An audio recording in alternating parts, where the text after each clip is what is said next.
We're bringing you another episode. Let's go. The name is Law Nation with the twin maker, the backbreaker, huh? Torture rack. Mama, there go that man again with the beards, you know. And that Lex Luger, baby. Woo! The torture rack. The torture rack. They don't know nothing about that. They don't know, man. What about Sid Vicious, man? Who was your guy, though? Man, I like Sting. Remember Sting? WCW versus NWO, man? My boy Sting had that white and black face mask. Yeah. Then we put each other in the Boston Crab, in the figure four. You do know that Sting is a Cowboy fan. That's why he was always hiding in the darkness. Come on, man. Come on. Let's go. This is probably episode 7, man. 7, baby. Episode 711. 711. It's crazy. 7, huh? We never had a 7-11 growing up, my guy. Hey, 711, man. Best coffee in the universe. Believe it or not. Hey, hold up. Wait. You ever had that blueberry 7-11 coffee, though? No, I haven't had that one, though. All right. Say. The blueberry 7-11 coffee. Fire. You know what I'm saying? Yeah. From the yumptious. So what else been good with you, man? Well, talk to me, man. Man, shoot. What today is Thursday, man. I'm just been out here chilling, trying to slowly but surely tending to my garden. You know what I'm saying? Feel like my boy off of life. You know what I'm saying? These myrtles need some. Hey, yard boy. Need some TLC. You know what I'm saying? So, but lately, man, trying to tend to the yard, make sure everything looking nice, trying to line it on up. Yeah. And threw away some old couches because your niece and your nephew was out here thinking they were drawing hieroglyphics and stuff like that. They thinking they out here, you know, in California painting and spray painting stuff in the living room. So we had to dismiss some furniture and throw out that herb, man, because your little niece and nephews out here don't know how to behave themselves. Man, shame. You know, how was the Father's Day, man? Father's Day, when was that? Was Sunday? It was good. It was, it was chill. You know us, man. We don't really be wanting no too much. Oh, we didn't want anything. You know, we just chilling. You know, like, look, just leave me alone. I'm just playing, but nah, it was chilled out, man. I think the old lady made something for me to eat or something like that. Okay. I don't really remember. It was something, but it was good. You know what I'm saying? Oh, yeah, went out to eat. Okay. You know what I'm saying? And went to a little dinner party or whatnot. So that was cool. And gave the kids to Nana for a little bit. And just you as long as you didn't say, man, gave the kids to Nana and try to work on some more kids, you all right. You all right. Nope. Just practicing. No more practicing for you, man. Come on, man. Come on. Hey, just practice. Make sure my form stay good. That's all it is. Oh my goodness, man. This is episode 7 for everybody, man. This is my brother, the twin maker. And he is a diehard 49er fan, and I'm a diehard Cowboy fan. And we've been in many fights growing up, and now we still are in many fights as we are adults or what have you now with facial hair and everything, right? Facts. Yeah. And also he's a lover of basketball, and his team that he root for just won the ring, man. You know, pick up the Dub Nation, you know what I'm saying? Stealth the shelf. They said back in Boston, they say Aisha can't cook, but then Aisha said, y'all must forgot I'm married to the shelf, the curry one, the curry goat, you know what I'm saying? So the curry goat. He came to Boston, he dished them all out instead of lamb chops. He said, what's his name, man? Oh. Hey, screenshot this, y'all. Hey, look, that what Curry told all of them. He said, "Look, I'm gonna give y'all some melatonin tonight." You know what I'm saying? Melatonin. Curry, come watch the kids, cause I know you're gonna put them to sleep. You know what I'm saying? So my boy Yeah. Chef was out there doing this thing, you know, Draymond Green, and you know, the team came through, held it down, you know what I'm saying? And they was out here doing what they gotta do. And so got number 4.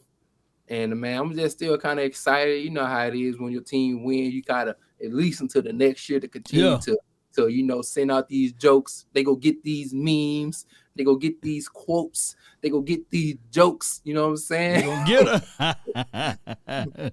All of them. All of it, man. Sure. So with that being said, let me see. I'm trying to uncover everything.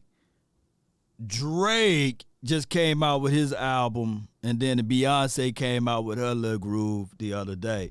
How you guys feeling with everything with Drake? You know, are you a Drake guy? Did you listen to his music? Did it get you moving? So now that you said that, I'm gonna be honest with you. I'm keeping a whole stack with you. You know, as I'm getting older and I'm maturing in life and Yeah, whatnot. yeah. So you know, I think Saturday was Father's Day. Well, not Sunday was, but Saturday we Right. gave the keys off to Nana and whatnot. So I'm prepping, trying to get ready to go out for the day. And I say, you know what? Let me try this Drake music. You know what I'm saying? So I throw it on the TV. Hey, yo, you know what? How you talk to the TV nowadays? I say, play that new Drake album. You know what I'm saying? Yeah.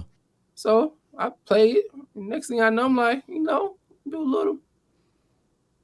Had a little Bob. It's like a little house. Yeah, your little house music where you start. You You know what I'm start saying? washing dishes all Why- of a sudden, sweeping floors. Like, damn, Drake, you get me to work, man.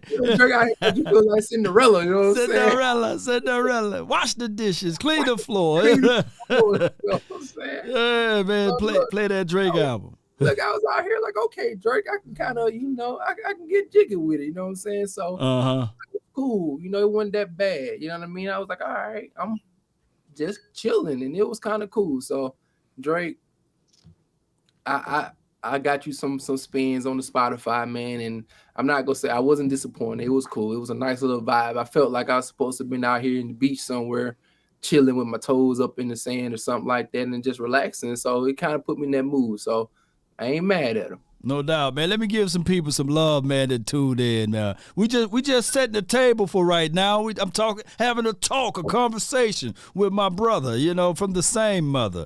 And let's shout out to you, Lit. Appreciate you. Gonzalez on the Facebook group. Appreciate you. He said, what's up, homeboy? And Jameson Taylor, he says, what's up?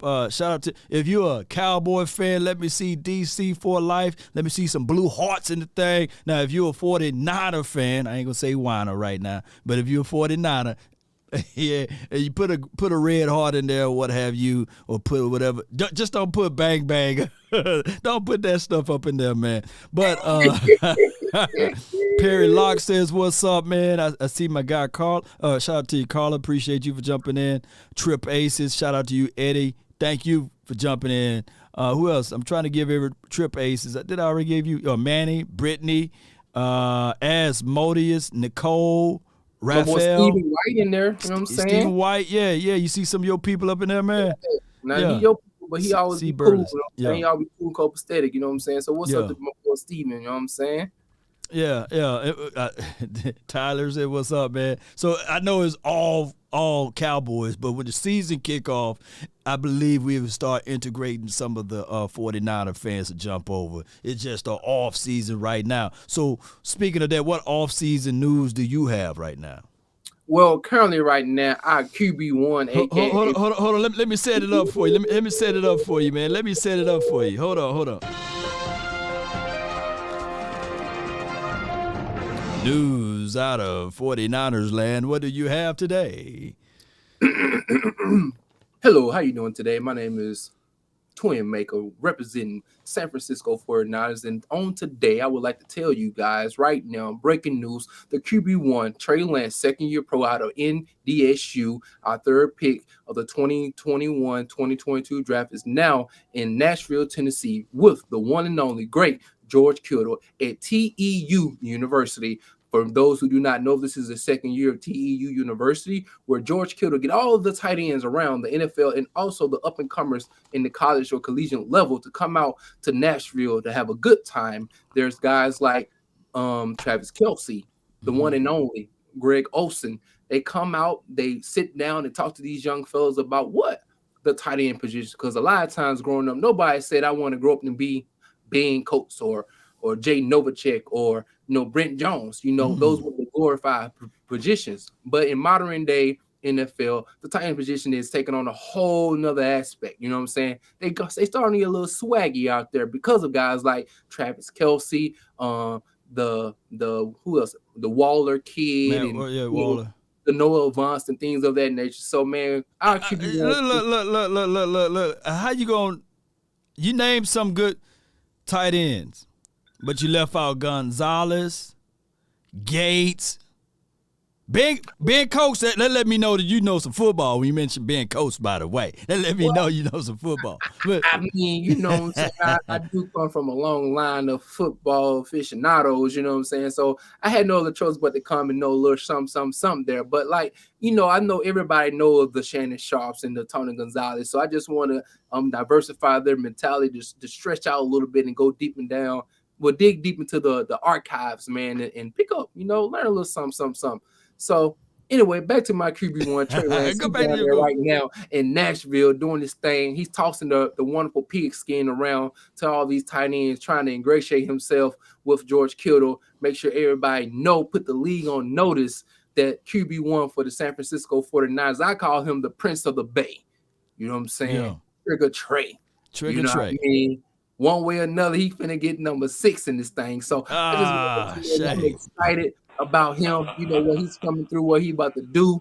And so y'all better prepare yourselves over there in the NFC East about what's to come, you know what I'm saying, from Trigger Trey. You know what I mean? Trigger Trey, huh? Okay.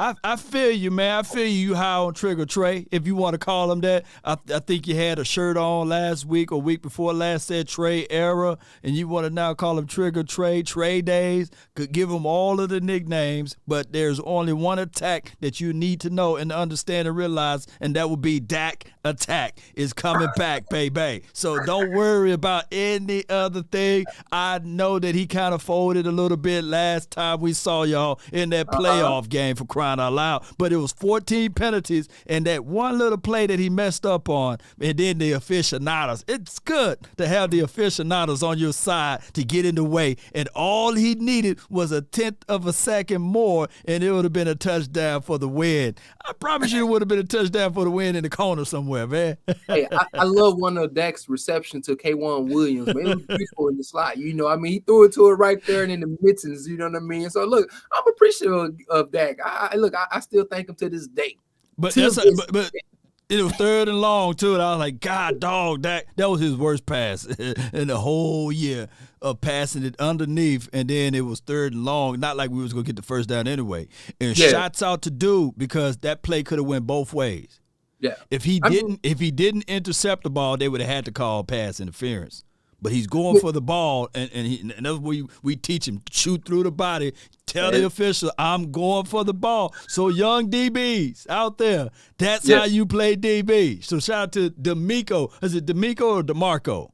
D'Amico Ryan. Shout out to him, teaching those boys to, play and shoot through the body if you going for the ball. But if you going to do it, what coach say, make sure you get it.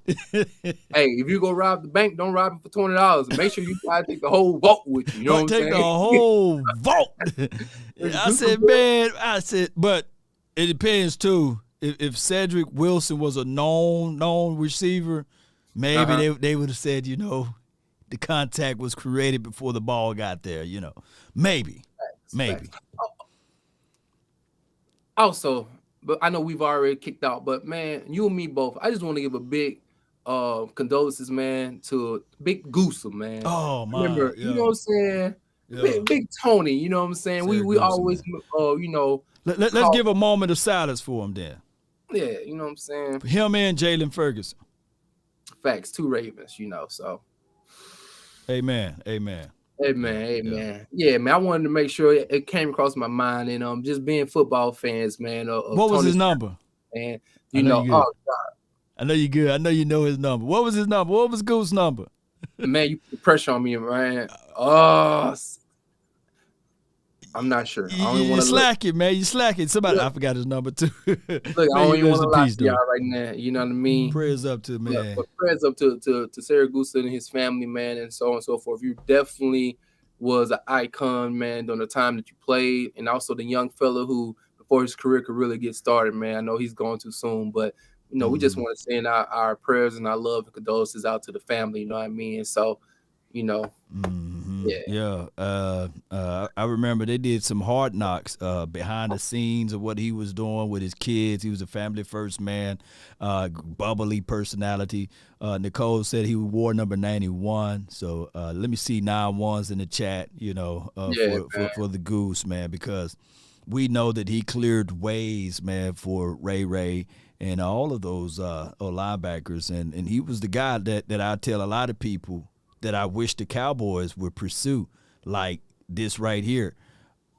Big boys like Sam Adams and Goose, man. He was one of those guys that you can see, I'm going to gobble up the front so that my linebackers can run freely. Yeah. Since we're talking about linebackers, segue, Kiwan Alexander, right? He played for your team, right? Yes, He's on the market. In the Cowboys system, would he work for us? I think, so he'll have to play another position than the one he's been playing over the last 4 to 5 years. But I think bringing him in will give you, like, for his depth, you know what I'm saying, if he wouldn't take that pay cut and come in and bring that maturity that he has, the ability to be a leader, because he brought swag, you know what I'm saying? I know you guys already have a lot of energy and personality in that linebacker room. It was him.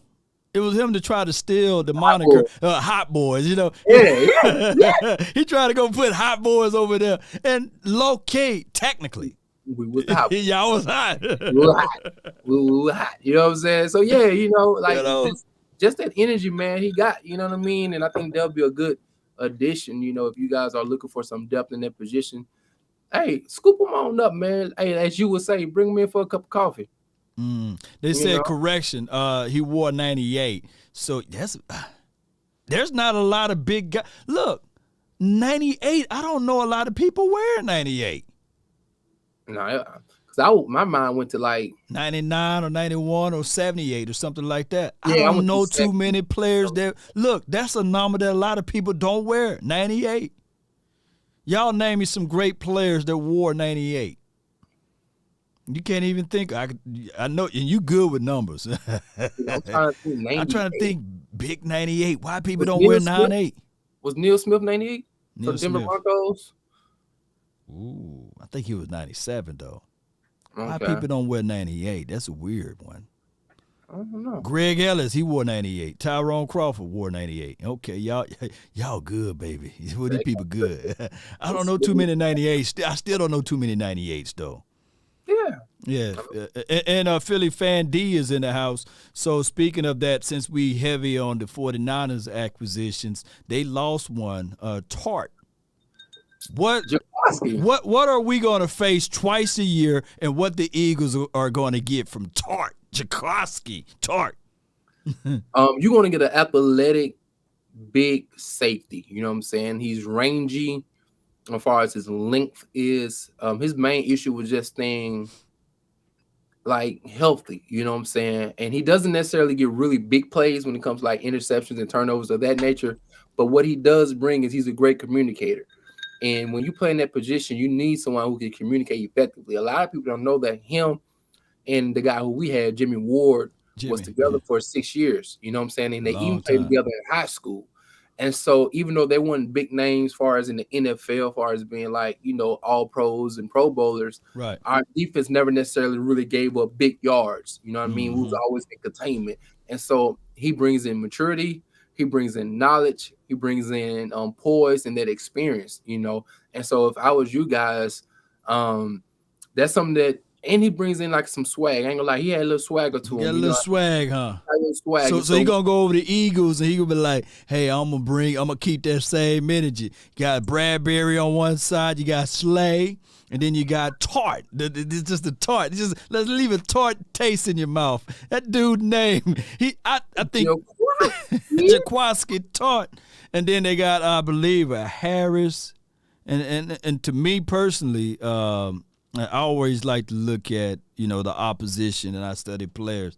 They had a guy by the name of Epps that really he's a thumper. Thumper. That joker come. Oh, so you know him too, Epps. Yeah. That joker come down. He just reckless abandon. He just gonna try to knock you out. I think that's his name. If the Eagle fans in the house, y'all can let me know if that's his name, Epps or something like that. But he come down and feel real hard. I kind of like that mentality, mindset that you playing and fighting through the echoes of the whistle, and you regardless, you just coming to say, okay, you caught the ball, but do it again. Hey. Well, they say, hey, double back. Double back. Come, do it again. Come again. Look, the first one, that was a freebie. Come on, that's a freebie. Come again. Hey, and then Coach send you through that. Coach, why you sending me up across the middle again, man? I'm testing you out, man. I'm see was it for fake or was it for real? You know what I mean? And that's the one thing that the NFL took away, though, to be real with you. It took that element away. So that's why you can see the Cole Beasleys of the world, the smaller wide receivers eat good, too. They out there, they munching, you know what I'm saying? Yeah. Like you said, that's man, I think for you guys, I think they did a lot of retooling as far as the Eagles did in that division. And we all know this for certain. Even though people can make moves in the offseason, that doesn't necessarily mean that they're going to be extremely good during the regular season. Right. But I wouldn't take them lightly, because they got a good mixture in there, you know what I mean? So if I was you guys, I'd make sure, I'm not out here playing with my food, you know what I'm saying? No, you got it. Let me say shout out to Jay Worthy. He said, how can we forget about Robert Mathis? He wore 98. So, and Greg Ellis wore 98. Tyrone Crawford wore 98. So shout out to y'all, man. Appreciate y'all on the 98 scouting. I never knew. I thought Robert Mathis was a 97 guy. Man, my numbers are off today. But Big Rob. Defense is this Twin Maker. You got to shut them out early. You got to score on them early. That would remove some of the how can I put this? That would remove some of the momentum that defense try to bring to the table. If you just like, for example, if the Cowboys, and I'm just using this because you guys were the last team we played, if the Cowboys jump up 14-0 on your team, it would have been a whole different situation. Your defense would have been like, dang, we gotta really scurry, gotta scramble. We gotta figure out a way. You guys would be too aggressive, or you would be too lax. And that's what I like about defense in this situation. Defense can be good, but you got to really punch them in the mouth real quickly so that all of their weapons won't work. Hey, most people say, be the first to hit. You know what I'm saying? Don't allow the other team to hit you first.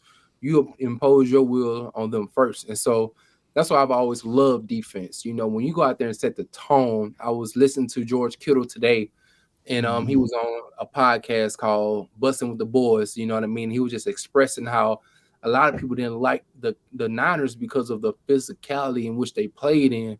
And he's one of the guys who are lobbying for 2 bye weeks. And he said mainly for a team like him, like for the Niners, right?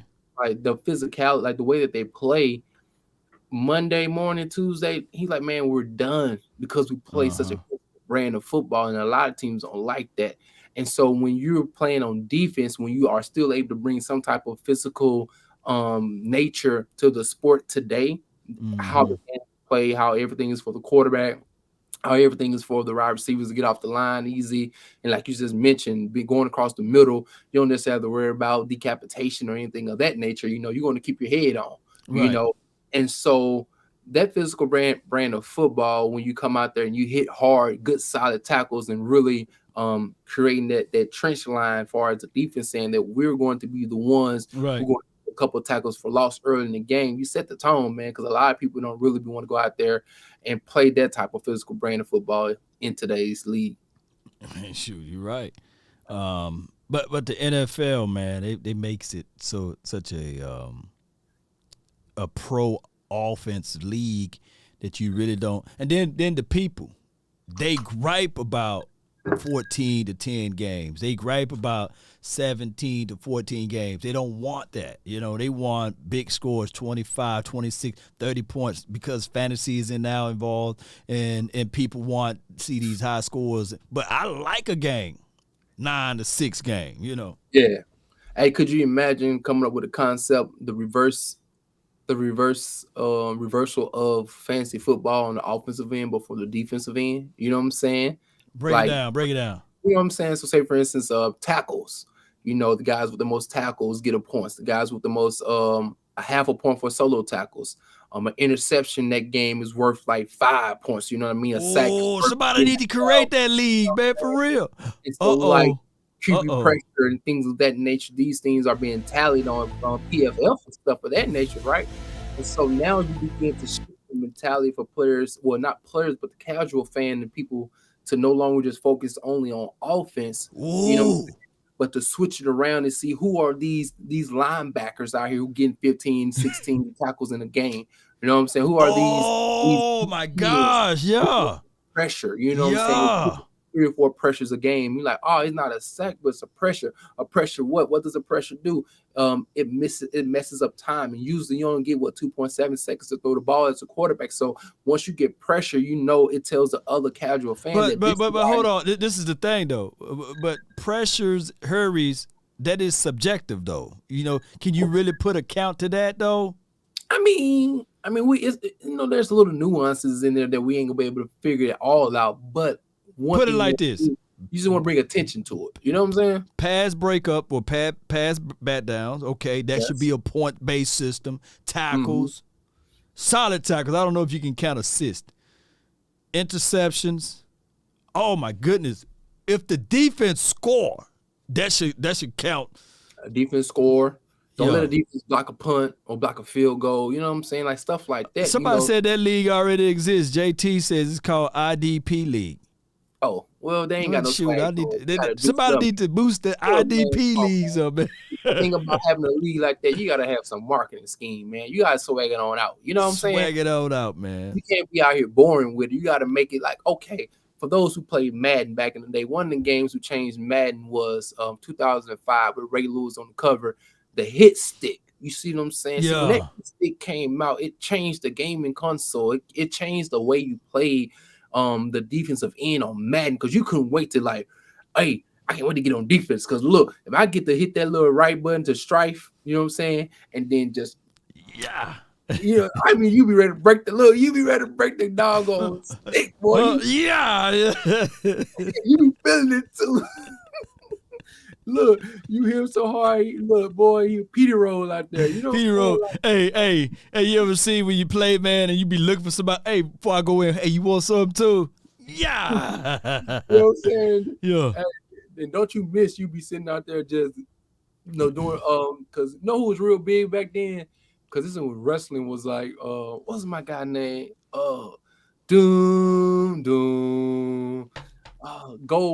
Goldberg. Yeah, Goldberg. Yeah. You know what I'm saying? And so but Stone Cold always been my favorite though. No. That joke was good. That joke.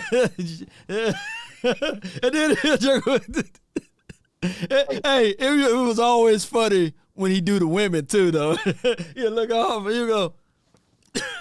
To all the people out there in the chat, shout out we don't condone hitting women, by the way, because I don't want to get canceled over here, But Stone Cold, look, he got to be the greatest wrestler of all time, though. Stone Cold. Who you got? 316, right? Oh, Stone Cold, Steve Austin, 316. For y'all, I know none of y'all know this in the chat. I just left home from Mississippi about maybe 4 weeks ago, right?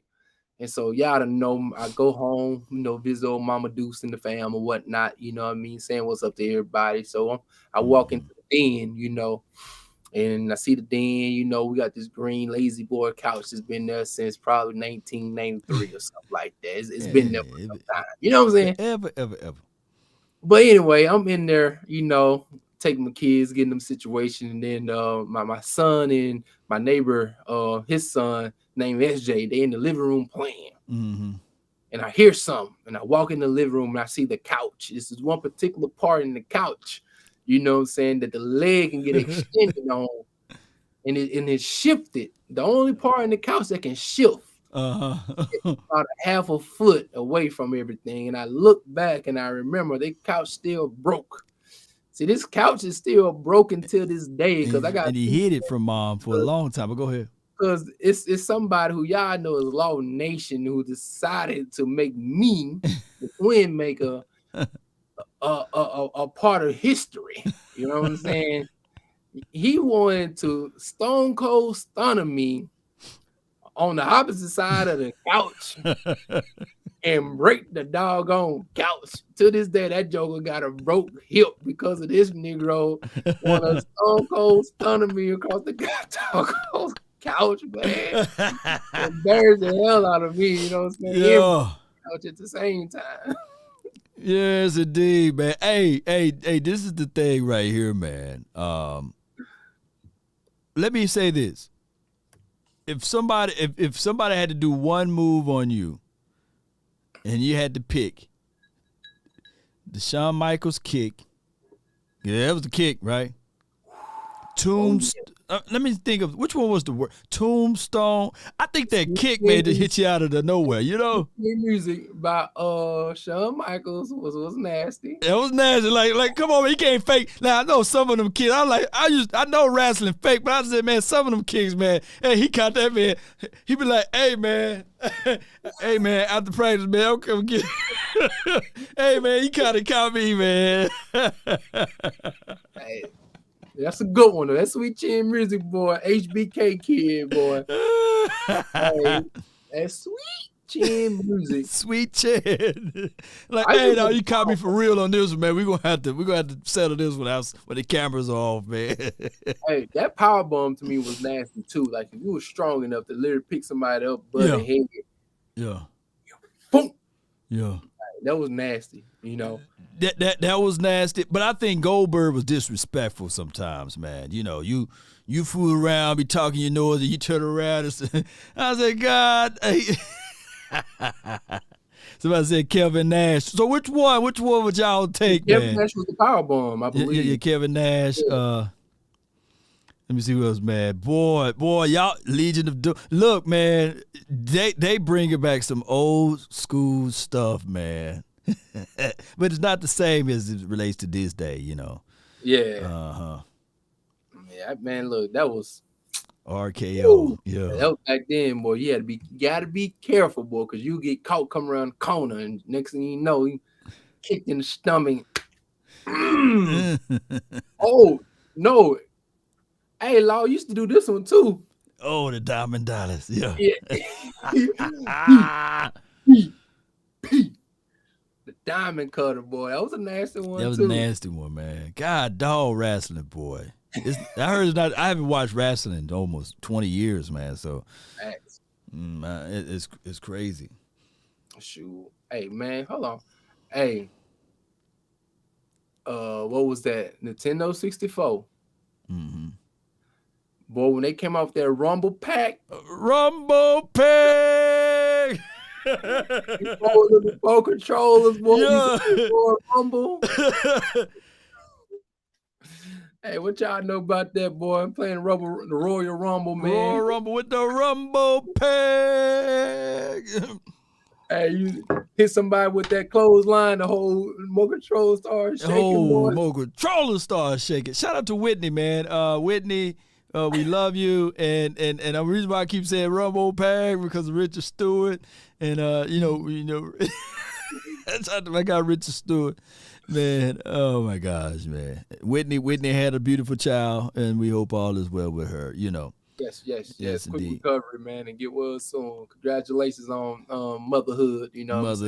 Motherhood. But Rumble Pack, that doggone Stu was crazy, man. Oh my gosh, man. Boy, The Undertaker was the man. The Undertaker, Cowboy fan. Stone Cold Cowboy fan. You see how I know all of the Cowboy fans, man. They know what greatness is. Hey, one thing about The Undertaker, I ain't gonna lie, I did know how to do the thing with the eyes, when you roll your eyes. I used to wake up and do like this and roll your eyes, man. Yeah. But hey, that was a dope music though. You know, that doggone bell. I wish I had the rights to that music, man. Yeah, Joker just. I used to just try to lay down myself, and then just try to get up. He had that. He must have had an ab wheel or something, boy. That Joker has. Just to get up off He the got a ground. 6-pack on all of that leather. All that leather, man. I said, I know he's sweating up under there, man. You know. Him and his brother Kane, boy. Kane. Sweating bullets. Woo! Rey Mysterio, man. How we gonna get back to football, man? Rey Mysterio was the man, though. Hey, Rey Mysterio was fire, boy. Buff Bagwell, NWO, boy. Look, hey, remember, hey, Road Dogg Jesse James. Hold on, how they used to go? Hold on, what that? You remember that? Hey, somebody in the chat, y'all remember the New Age Outlaws, and they'll come in there. Mm-hmm. I can't remember. It was like. Lesnar looked like when he first came out, looked like he just unrealistic, man. That Joker was all type of roids. Lesnar out there swole, man. The Joker had a neck on top of a neck. I was like, dog, hey, dog, he had to come tell his wife, hey, you gonna watch this part right here? I don't know how it was made, but I got a part right there. You know, a neck on top of the neck. Hey, look, Brock Lesnar was looking like, I got you. Brock Lesnar was out here looking like Mike Allstott. See how I turned around, brought it back to football? I brought it back to football. Because Mike Allstott used to have the neck roll, you know what I'm saying? Man, come on, man. Out here looking like Juggernaut, you know what I'm saying? Mike Allstott, boy. Dude so big, man. And when he turn around, he can't just turn around like we turn around. That Joker got to turn around like this. Hey, man, which one of y'all threw that? You know? He got to drive a car like this, man. I'm trying to get up out of here, man. Hey, how you get to whacking her, man? I'm trying to get up out of here, man. Hey, my man's neck was so big, he couldn't, look, his neck couldn't swivel no more. It wouldn't swivel. No more swivel. It was just more forward rotation. You know what I'm saying? And let me tell you the nastiest. I'm gonna figure out how to get back to football, but man, I'm gonna tell you, it's Mr. Nasty time. The nastiest wrestler of all time got to be Yokozuna, man. Big Yoga. Yeah, that just was nasty, man. I said I can't see how the camera had the meat just barely stuffed into that little thing, that diaper, and. Oh wait, I got one better. It was one dude named Rikishi. It was he was like an Indian dude, had like the leather little that little piece, yeah, like how like dog. Now Rikishi, yeah, you right. He had to be the nasty. It's Mr. Nasty time. Rikishi had to be the nastiest. I said yeah, Rikishi dog. His move was he'll throw you to the turnbuckle. You be on the top turnbuckle, then you go down to the third, and he'll look at the crowd left to the right, and he'll run and just like. Nah, his sweat is bubbly. He's got little short hairs. Look, man, I'm gonna sit here and be like, they had to practice that, right? Like, dog, they had to practice that. I was like, look, man, you gonna have to give me a couple more thousands, man. like this was the rate, but after practice, this is the rate, Man, coming up with the bubble guts, he out here throwing all his stuff on you, man, all in your face, man. You like, why? Rikishi, boy. Rikishi, man. Boy, he'll make a good one tech, though, He'll make a good one tech, man. You know what I'm saying? Look, Via Vea move out the way, you know what I'm saying? You know how them Polynesians out here, boy, they some great, some athletic football players, boy. Polynesians was put on this earth to be big people and athletic. I think that when God made them, like, what we gonna do, we gonna make y'all big. Even your bones gonna be big. And no disrespect to the Polynesian community. Don't come after me. It's just that they just big for no reason, but they athletic. You'll think that you can outrun a Polynesian. You be like, man, what you say? Your mama. He's like, okay. Oh man, this big boy can move. You know what I'm saying? Hey, and don't let him grab you. It's over. Hey, Law was beating that Polynesian up, man, until he grabbed her, man, and it was just, it was just this right here. Is it lights out? Look, lights out. Lights out. Like, it's a wrap. You know what I'm saying? Like, he out of here, but man, I love seeing them guys in the NFL, man, and just seeing the athleticism, man, being brought to the forefront, because a lot of people don't know. You know what I'm saying? Like, if you're not cultured, you hadn't traveled around, you might not have seen them out in person. But man, they're physically gifted individuals, man, and Yeah. definitely dope. And I always love their culture and also their tattoos are always dope. Yeah, the tattoos, man. And how they, like, if you get a real, like, the way they get their tattoos with stone and ink, like that, like give me the needle, man. Give me the needle, man. Don't give me that little tap, they tap the old school way. Like, nah, man, is that stone sterilized, man? They got the tapping on you.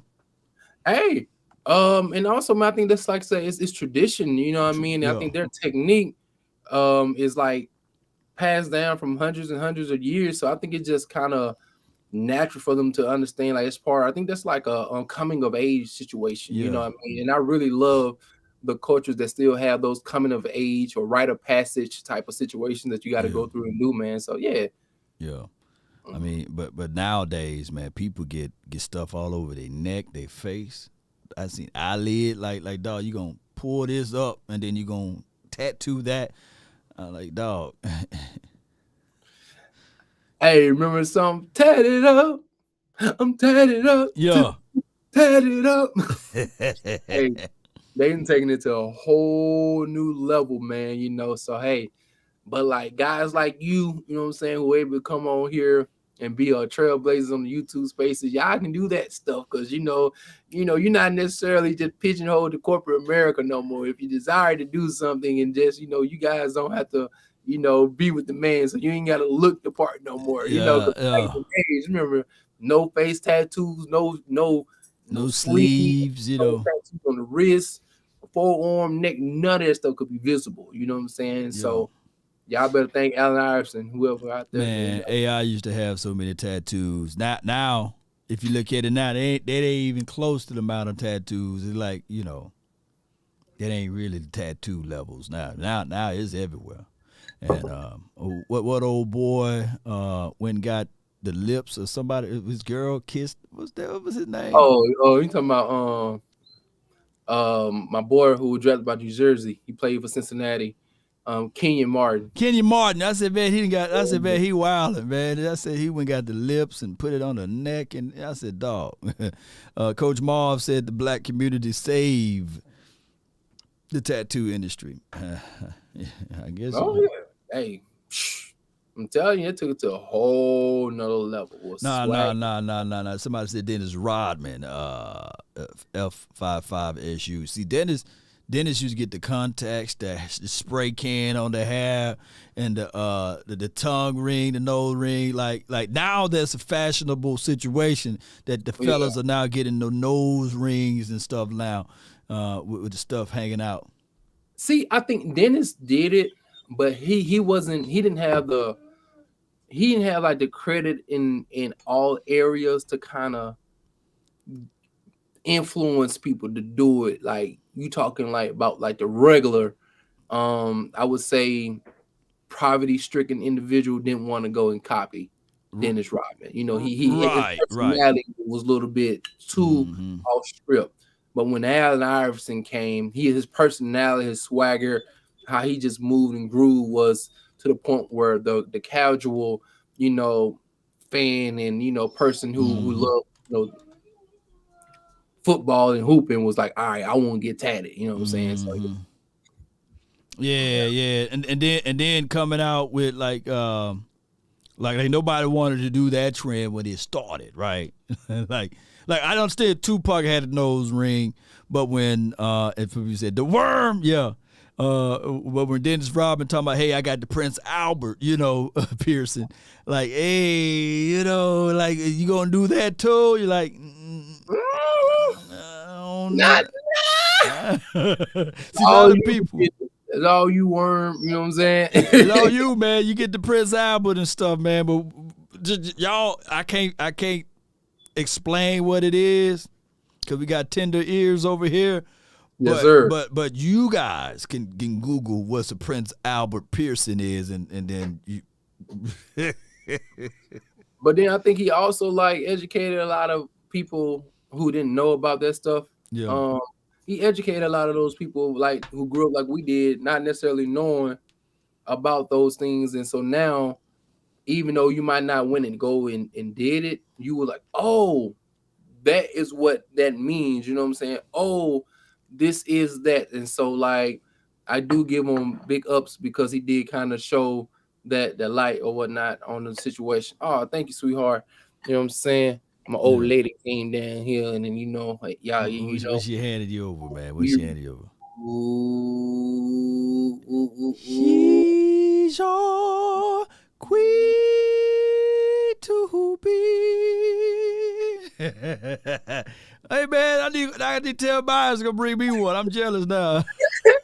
Hey, thank you, sweetheart. Can you tell Bo the hush? Bo is the dog, man. Bo's the dog, man. Yeah, I'm sorry. Hey guys, I just want to Partake, by the way. That's okay. You don't want to share with me. That's okay. hey, can you live vicariously through me just for a second? Hold on. Let me see if I can do the little thing, man, and see if I can. Dr. Strange.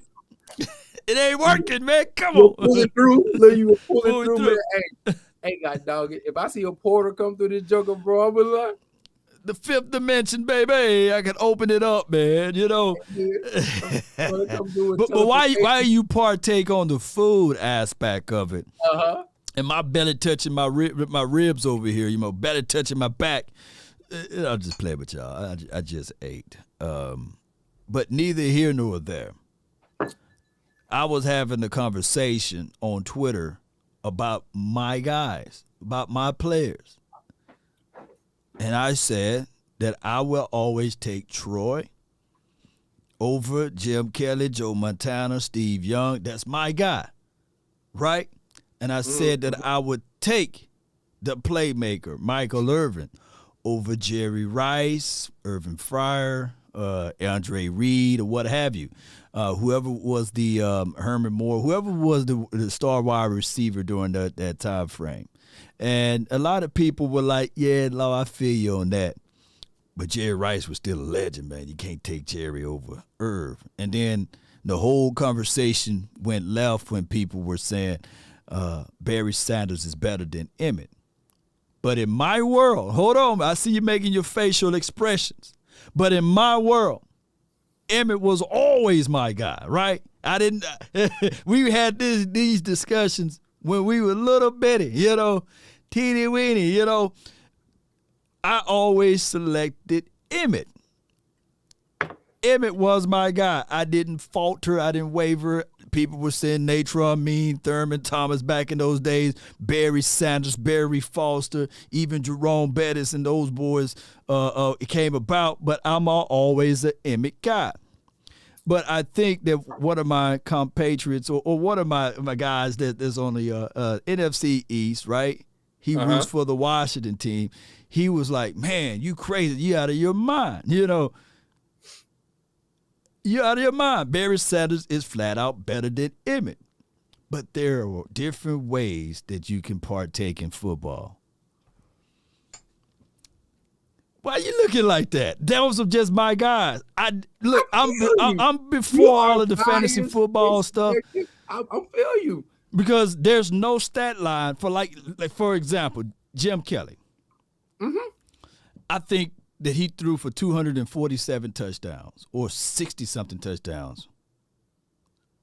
Troy Aikman, 180 touchdowns, give or take.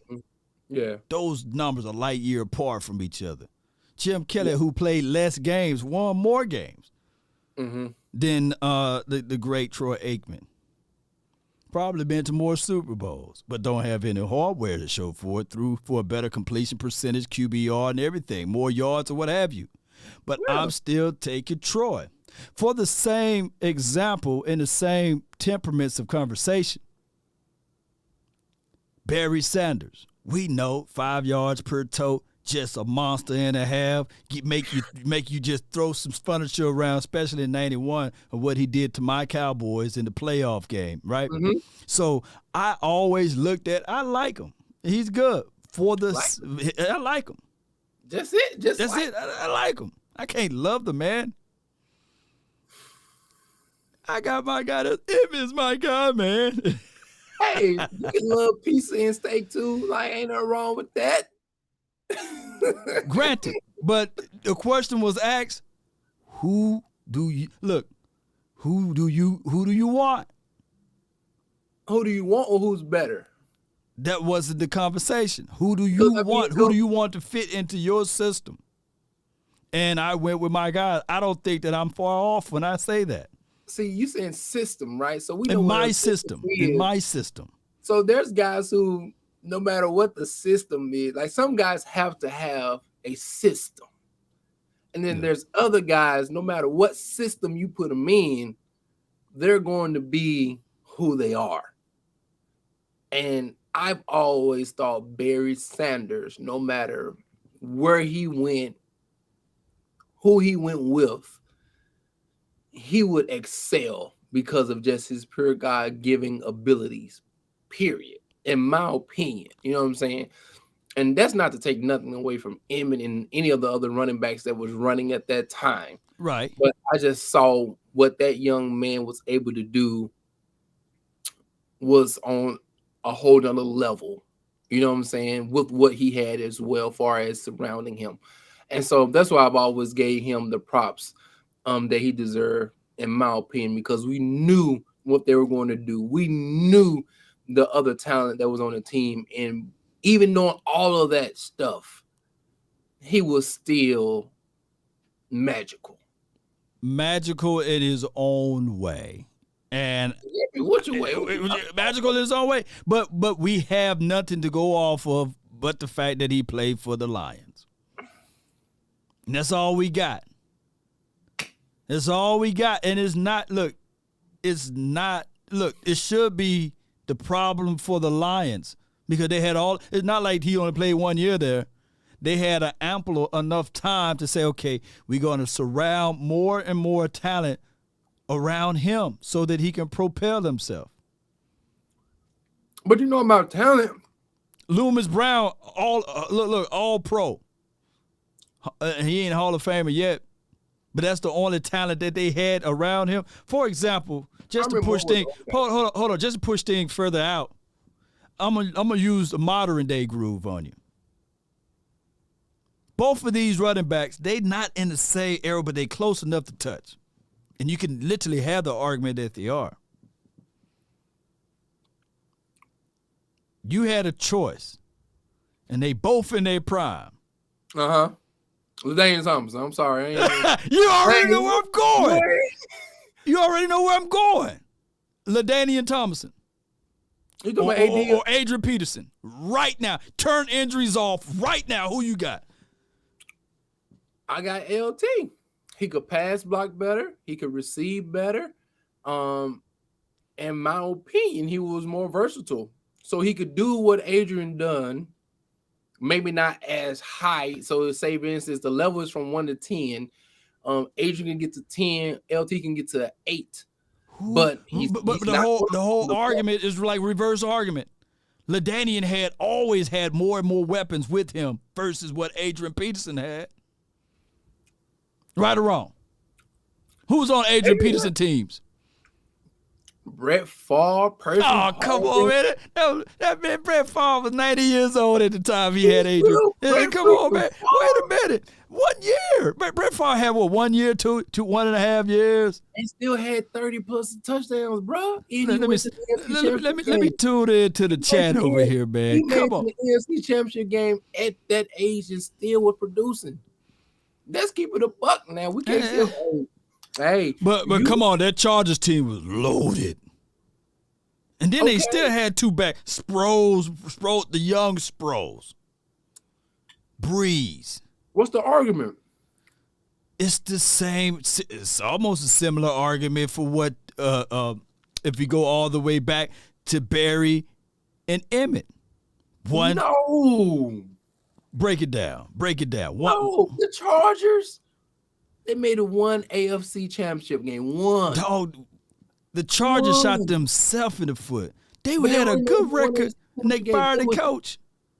Bruh, okay, so say, for instance, again, you only had 1 AFC championship run. You fired not Marty Schottenheimer. Was it Marty Schottenheimer? Schottenheimer, he was going forever. Like he had good. He was like 70-something years old. Yeah, I mean, but dude was a good coach, man. And then they got Norv Turner. You know what I'm saying? Who never necessarily had that experience. You see what I'm saying? And so Did they have talent? Yes. But, at that time, you still had the dogs in the AFC. You know what I mean? So you still had the doggone Indianapolis coach that was sitting over there to your left. You know what I mean? Yeah, And so, yeah. and you had Phillip Rivers in his second or third year or something like that. So you had a younger quarterback, at the position. But I think the era that we're talking about, you talking about switching eras coming from what our teams played in the 90s and how they played in the late 80s and 90s and the way in which the running game was and how the defense was played. Even then was totally different than what we seen in the mid 2000s coming up to, because this is after Tuck rule. This is after the knee rule with Tom Brady. So like the game was in the early state of transitioning. You know what I mean? And so even then the running backs was transitioning out as well. So I mean it's an interesting conversation. I don't have like the stats right in front of me. I only have like my own visuals of what happened. But for us to have this real, actual, true, thorough debate, I would have to look up stats side by side. But both players in their prime was just nasty with it. I think LaDainian Tomlinson, man, that damn visor and the way he scored a touchdown.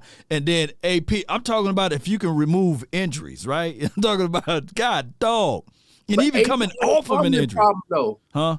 Fumbling problem. He wasn't the best pass blocker there was, and he really didn't catch out the backfield that well. But he was running the ball. Yeah. He was a pure runner. I mean, I give y'all that. But outside of that, I felt that LT had more tools in the tool bag. So what you're saying is that LT was like a running back if you were to mix Emmett and Barry together.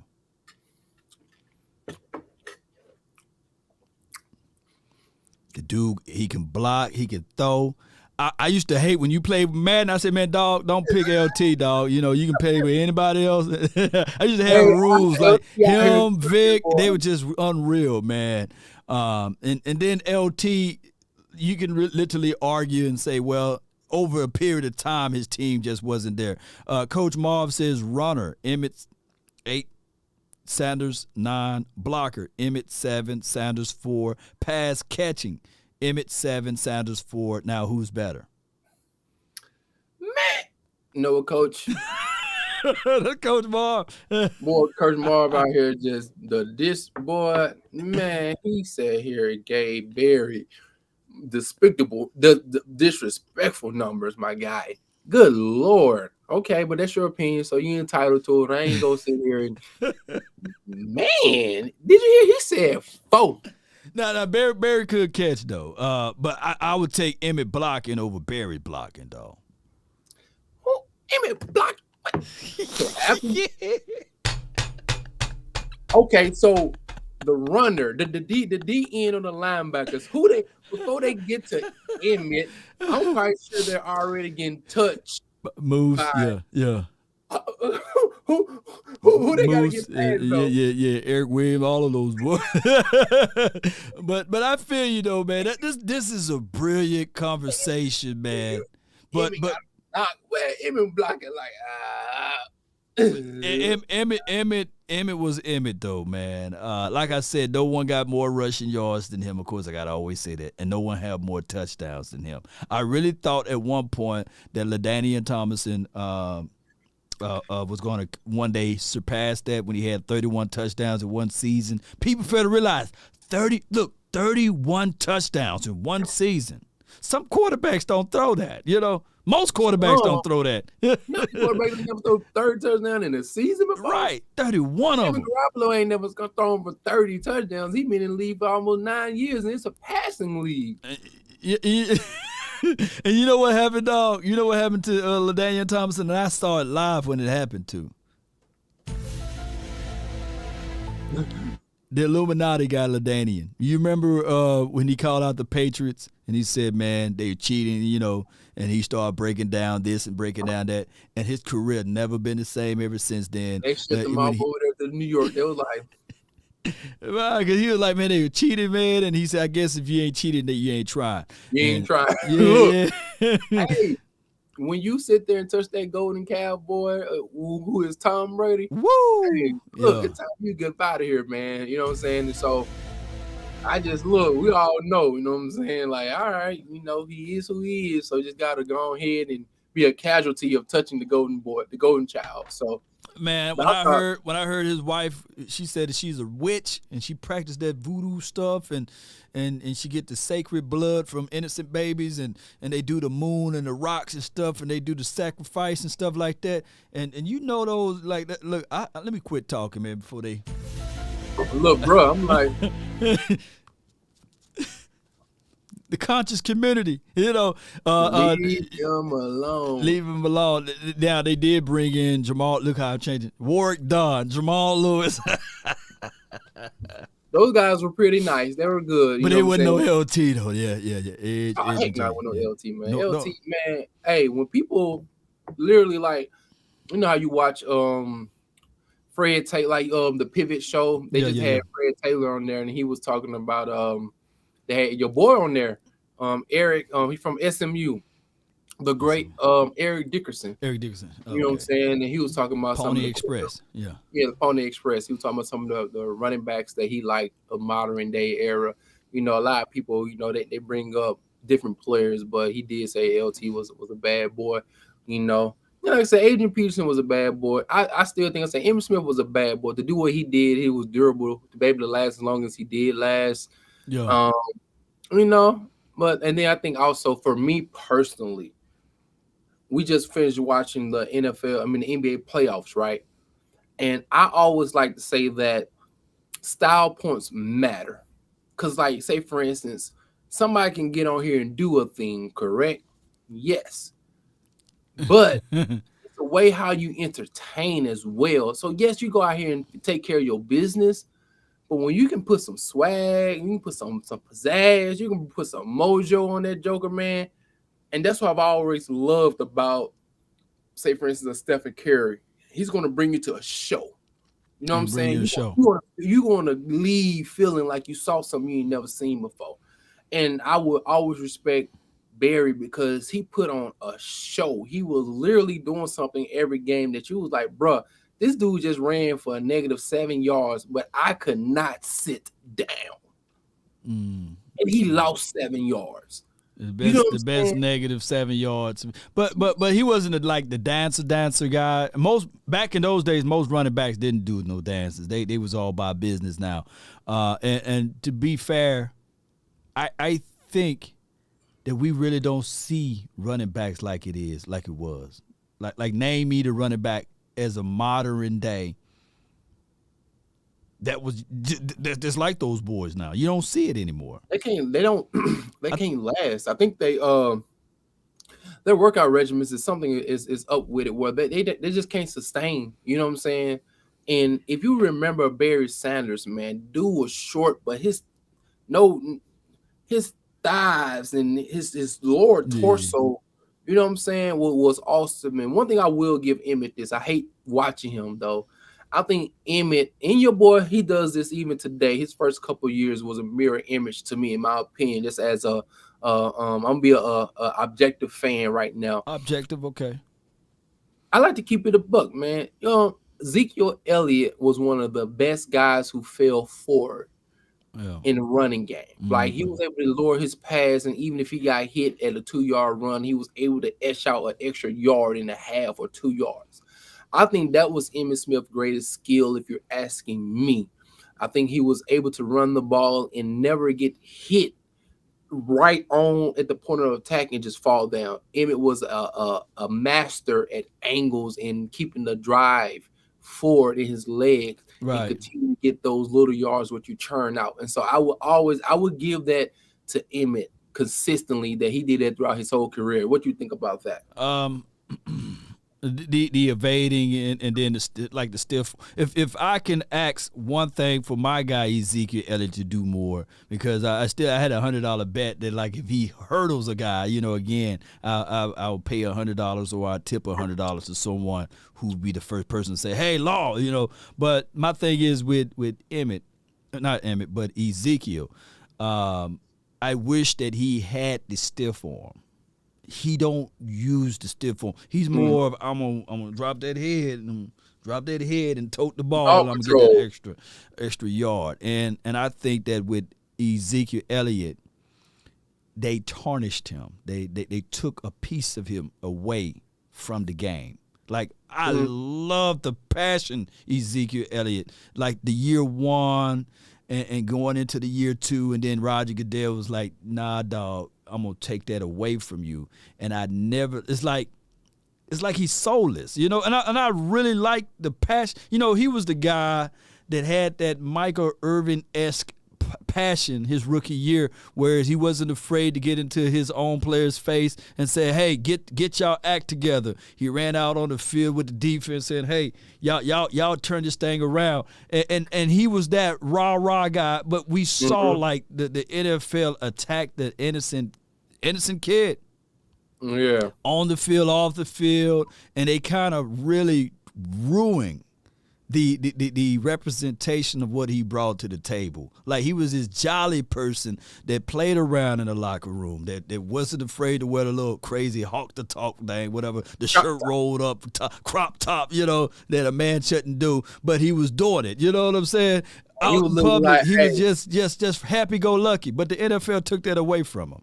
And look, Zeke was looking like the Isley brothers in like the 70s, boy. He was out there in the crop top, and if he could, he would have been out there in the linen shirt. You know what I'm saying? If he could have been, because like I say, he played with that type of style. And you know, for those who don't know, I'm in the state that Ezekiel actually played high school ball in. My wife actually graduated from the same high school that he did. You know what I mean? And so, like, there's a particular just understanding that I have as far as just how he was brought up, you know what I'm saying, how he was raised and things of that nature. In the school that he went to a very prominent school, like stone, like marbles, granite floor. I said, God, is this a school or this? The school is immaculate. Tuition is out the woohoo. Like, the school was awesome. And so I could see how his personality translated in his first couple of years in the NFL and why he was where he was, because it was such you had the ability to be creative and expressive at the school as well. So, like, hold on, before you get to that point about him being creative and expressive. If the NFL wasn't a not fun league, right? You know, one of the things that you liked about Barry and one of the things that you liked about LT was they were able to wear that visor. You know what I'm saying? Rock it out with the visor. Like, let Zeke wear the doggone freaking visor. I recall Dez Bryant one time had the visor on, and he was just playing out of his mind. And then the NFL knocked on the door, picked up the phone, and said, hey, by halftime, take the visor off. You know what I'm saying? And these visors, it ain't easy to put these things on, man. You know who wore a visor though? Who wore Debo. You got to go through all type of medicals and a whole bunch of stuff. Yeah, but Debo wore a visor this year. Like you say, you do, you know what I'm saying? You just play better. You know, you just feel better. The great prime time Deion Sanders said what? You look, hold on, let me see if I can get it right. Hold on, I got to get it right. That's your boy. You look good. You play good. You feel good. No, you say it, dog. You got dog. He said, if you look good, you feel good. You feel good. If you feel good, they what? You play good. Okay, yeah. And you play good, they what? I don't know. They pay good. Okay. I guess. Let Zeke wear that advisor. Zeke, man, gonna get 1,800 yards on y'all, man. So you bring back advisor Zeke for the 2022-2023 season, right? Man, come on. They need to do it. And we got another guy, Tony Pollard, man. Just nasty with it. You remember way back in the day, Roger Craig and all of those boys. I think that Tony Pollard is the reincarnation of somebody like that can catch out of the backfield, that can run, do anything and everything. And you know, he was very pivotal in that West Coast offense. And you know how it goes. Should be a Hall of Famer. It's a crime that a guy who literally established the wide receiver or the receiving running back position Change the game. Change the game. But see, a lot of people don't even know who Roger Craig is. You know what I'm saying? See, we telling off on our age now. But a lot of people don't even know who, like Roger. We know Aaron Rodgers, you know. How many running backs you know today can have 781 yards receiving out the backfield? Come on, man. Come on. In the 80s, when it wasn't even a passing league like that. Like, come on, man. Like, but the disrespect that he has, far as I don't know what's up the Hall of Fame voters got against him, because he literally changed the game, you know what I'm saying, was able to expand the offense, you know what I mean, for not only the Niners, but what we see today when you see the Alvin Kamaras, when you see the Christian McCaffreys, when you see the Marshall Faulk, you know what I'm saying, who have 1,000. Come on, man. Speaking of Falk, though, man, Falk revolutionized it too, though. He brought it back a little bit, you know. He brought it back, He brought it back, you know. That Marshall Falk, he was notorious, man. I said, man, oh man. Marshall's a bad boy. Bad boy. Marshall Falk or LT? Oh, LT. Okay. Hey, LT could run to me. And we're talking about numbers. Yeah. He could run better than Marshall, but his receiving may have been like 2 numbers down. But he could run just as higher in other areas, and then his touchdowns were just as prolific as well. So, you know what I'm saying? That's how I go, you know what I'm saying, with those guys, in my opinion, man. I think I see some people in there, you know. But we talk about some good stuff. And somebody, Ricky Waters, you know, Ricky!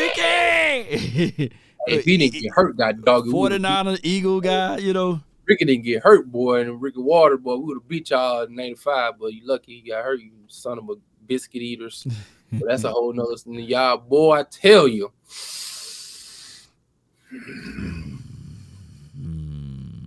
Ricky was bad, boy, y'all, man.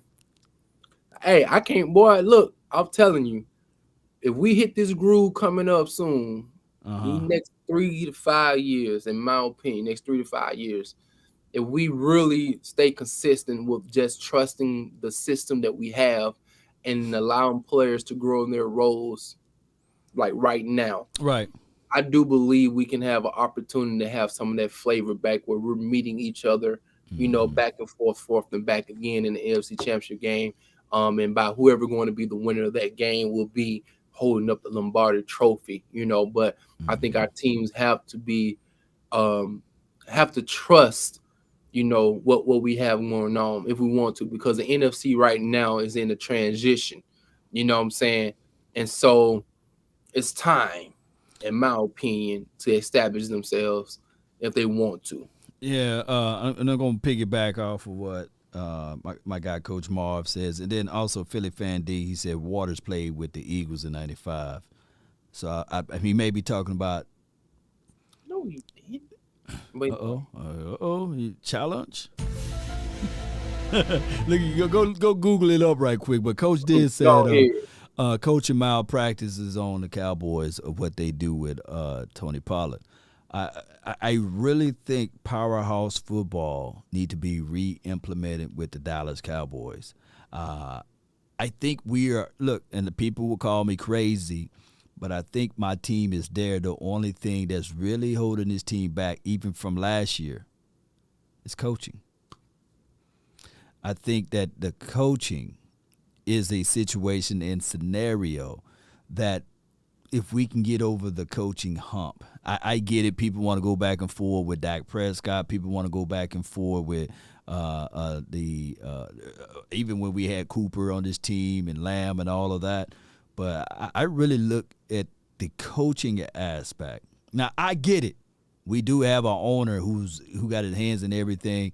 But if you had a legitimate coach with the weapons and the talent we have right now, I can see my team being a 12-plus team, 12-plus win, getting back to the playoff, and managing that thing the right way. And the same could be said about your team. Like, you got a good situation where you have a young defensive-minded coach on the defensive side, of course, and then you have a guy that really complements that in Shanahan, because he's not going to throw the ball all around the field. Y'all going to play time of possession, and y'all going to keep everything honest. You're going to run the ball to open up the pass. And then when it's time to take your chances down the field, Trey is accurate enough to hit those passes. And it's going to be a long journey to fight the 49ers, because I think that you guys picked up down the line with momentum and everything. Yeah. I think this year it should be interesting, but I think all the powerhouses are in the AFC West when it comes to there's not that much parity in AFC, but I think there's a lot of parity in the AFC, if that makes sense. I think I'm saying the word correctly. Parity, and so, parity. Yeah. Whereas everyone is kind of equal, Yeah, in the AFC compared to in the NFC. And so, if you do, I think a lot of people wasn't quite happy with how you guys may have drafted. But to me, what I said earlier, once we talked quite a few weeks ago during the draft, was I think you guys saying we're going to establish what we once did in 2016/17, those type of years, and just continue to allow the defense to grow with Dan Quinn. And that should be productive because we have some type of consistency here. And while other teams are transitioning, just us doing what we do well, and then just out executing other individuals as far as team, we should be okay.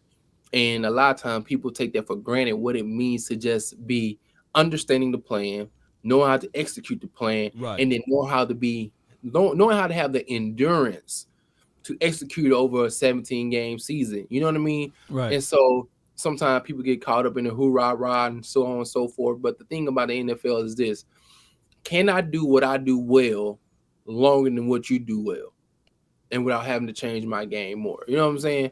And so if I'm able to do what I do well long enough, I should be able to out execute you if I take away the penalties and the dumb mistakes and turnover and be successful in this league, And so that's how I feel about the NFC right now, as far as what we got going on. You ain't got to score 35, 34 points a game like you will in the AFC. I don't care what nobody say. Right. Get the popcorn ready. Get your popcorn ready. And this is the thing that I got to bring light to for those who, like I try my best to watch other teams and scout other games or what have you.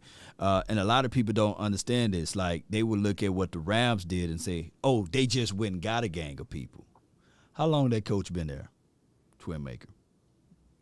For 26,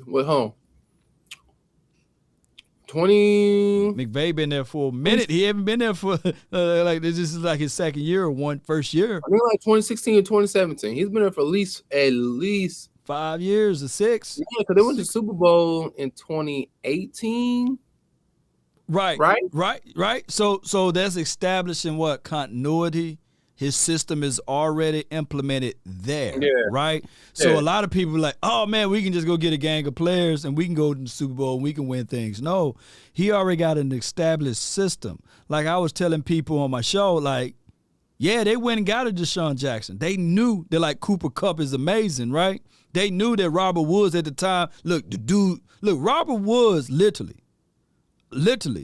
underrated route runner, underrated wide receiver in general. And, of course, he got hurt or what have you. But they knew that they still implemented people to help him. Van Jefferson still caught for 50 receptions for 800 yards and 6 touchdowns. Good. That's really good for your third or fourth option, And Higbee, what have you, he wasn't nothing to sneeze at too with his 5 to 6 touchdowns. So they had weapons. They had the ability to still run the ball. But here's the thing. What a lot of people don't know is that they couldn't beat one team. And that team is, I'm looking right at the person. They couldn't beat the Niners. What was your record against the Rams? It was 5-0 until this last doggone time we played. 5-0 last 5 games, man, and losing the one that mattered the most. Losing the one that mattered the most. That Tart, So Tart, keep dropping the ball. I know you don't want to blame it on Tart, man. It wasn't his fault. Yeah, but what I'm trying to say is that sometimes there are always teams that still have your number, regardless of whether or not you have an Aaron Donald, right? Jalen Ramsey, one of the better throwers of the ball out of Matthew Stafford. So sometimes you just don't get over the hump. You don't. But then you still have to continue to grind at it and figure out pieces with it. And that's actually that's the thing about football, man. You gotta I think it's the hardest thing is that you playing a long season, which takes away so much from you, as far as having 53 guys out there playing 52 on a Sunday, and then you have 11 on 11, man. It's such a hard sport to play because you got 11 guys trying to get them all on one accord. You know what I'm saying? You got to have the backups just as involved or just as good as the ones who are going to be in there as well. And so, the whole thing is, say, creating that system, man, that I got guys who, when they come in, I can plug and play. They know what their assignments are. They can execute at a high level. So if the highest level is 10, if my starter give me 9 to 10 effort consistently, I need my backup to give me an 8 to 9 effort. You see what I'm saying? That's how close it has to be, because that's how dynamic the talent is in the NFL, man, because everybody is really, really, really good. You know what I'm saying? So, man, that's why, I love watching the game, man, and trying to understand the nuances behind the scenes, because it's a lot more than what people think about that's going on. You know what I'm saying? Yeah, where we at with time, man? I know it's getting late, man. So where we at? Oh, yeah, man. It's a $1:20. You know what I'm saying? We over here and then flew through a $1:20 real quick. Real quick, man. Boy. Oh, boy. All right, so you got any comments you want to read over there on your end? Yeah, man, let's see what's cracking over here, man. Man, honestly, it was just cool to let you guys know that I just see it says Jerry Rice is the GOAT. Point blank, period. You know what I'm saying? That not saying that your boy wasn't good, Michael Irvin, but literally Jerry Rice is considered in a lot of circles amongst football players as the greatest football player ever, not just wide receiver. Right. Just throwing it out there, number 80, far as what it is that he does, what he do, and what he has done in the sport. He's he holding on to that position and that spot just like he held on to that braid that was braided to the back. And I was like, what is that holding on to? He had the Stephen A. Smith hairline with the braids to the back. But shout out to the GOAT, man. Oh yeah, and hold on, Philly fan.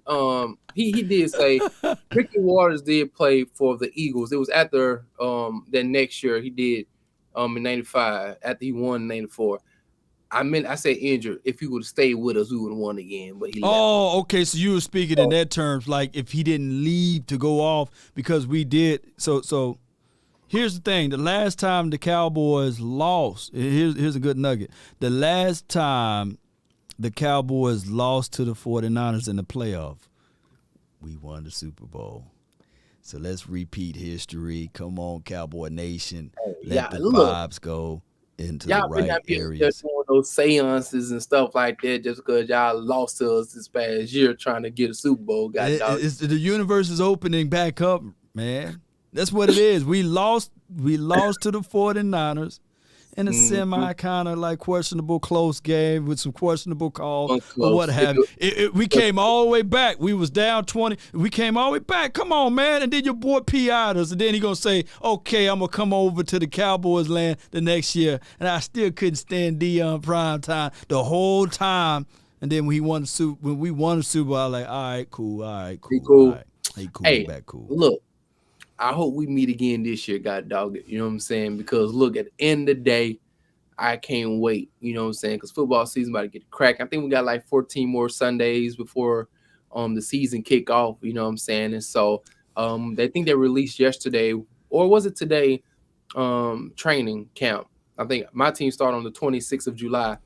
Our team start we fly in on the 25th, and then from there we gonna kick open. I think the 25th, 26th. Yeah, right at the same time. Oh yeah, right around the same time. Yeah, man. So this is like almost the worst part of the year. Once basketball season ends, and the football season go to like the kids and the young folks get a little break, a little 34 days before training camp come, and so it's always a difficult time. But when we start, you know how that grass start to smell, and wait about 2 more weeks, that Yeah, grass yeah, outside yeah. start to change a little bit, and you know what time is it. They're like, Yeah. it's Yeah, football. it's about to be football time, man, and I can't wait to when you hear those click clack, you be like, yeah, click The clack, pain, yeah, you like yeah. Yeah, when you seeing basketball shorts and shells or what have you, you be like, all right, they don't got the helmet on right now, and we don't really see the fight, right? You know, Yeah. the water being thrown in the face and somebody get into the fisticuffs, man. That's when you know, yeah, it's football time now.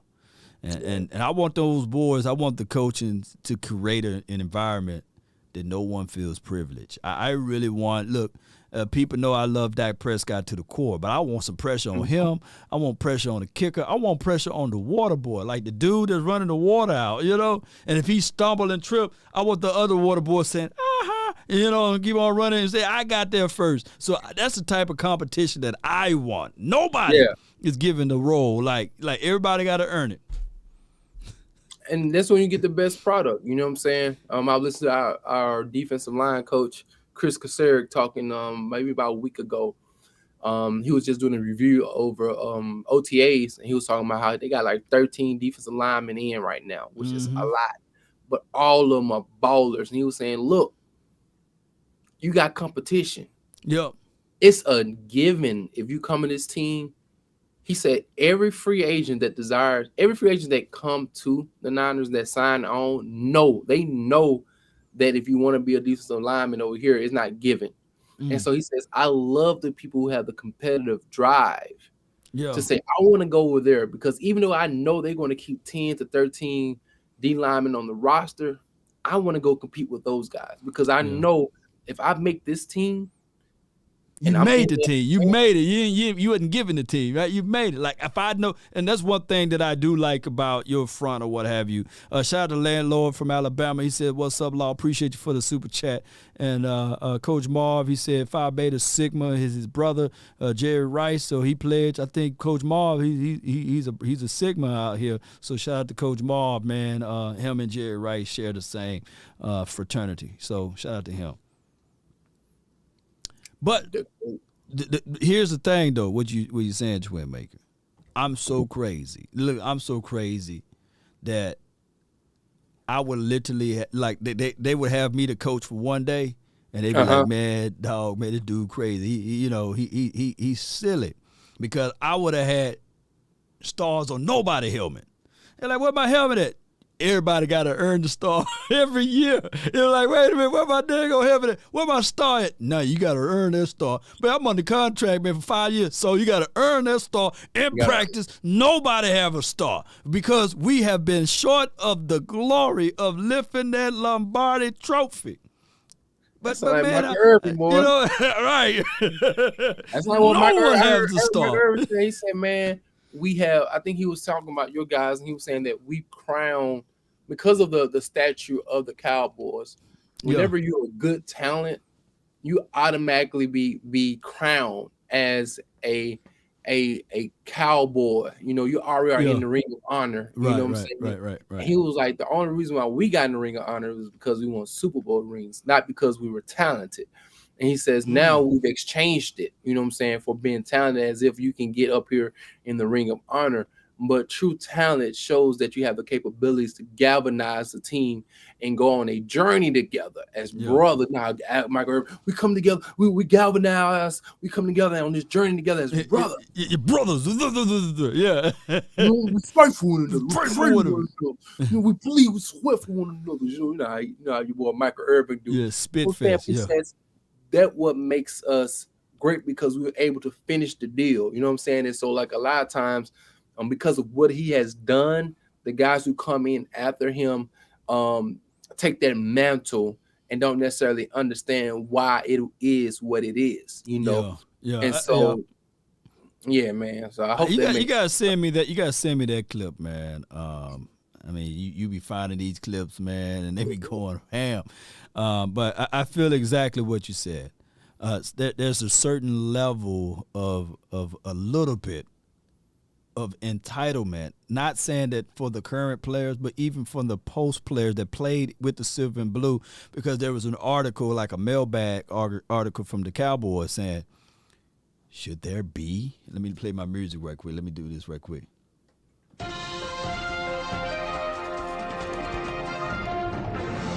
Should there be another player to wear number 82? And I'm sitting there like, yeah, Jason Witten, unbelievable player, man. I mean, you can count on one hand, on how many times he missed in the game. Mm-hmm. But come on, man. We see people running out there with 54, 33 on their back. You know, we see 21 out there. No disrespect to Ezekiel Elliott, but we see people wearing 88 and beyond. Like I seen somebody wore 74. So I understand that they are great players that played in the National Football League. But come on, man, you know, let's stop trying to retire numbers without hardware. Like you got to win the ring, man, to say that number right there is like legendary and scary, you know. 3-time Super Bowl champ Michael Irvin jersey number is still being worn today.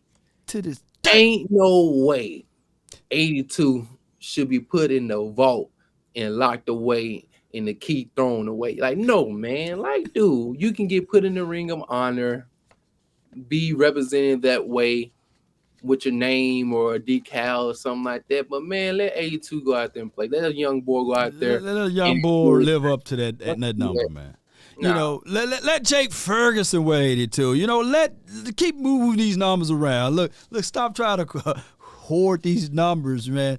I get it. I can understand it. Like no one wears 12, right? I can, for my team, Roger Staubach, this before you and I time, you know. But I can. Staubach is, man. I'm a I know you're a seasoned guy. Like, come on, man.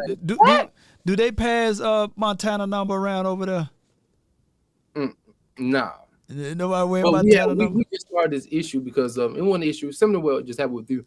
So Brian Young, number 97, has just gotten inducted to the Hall of Fame. Right.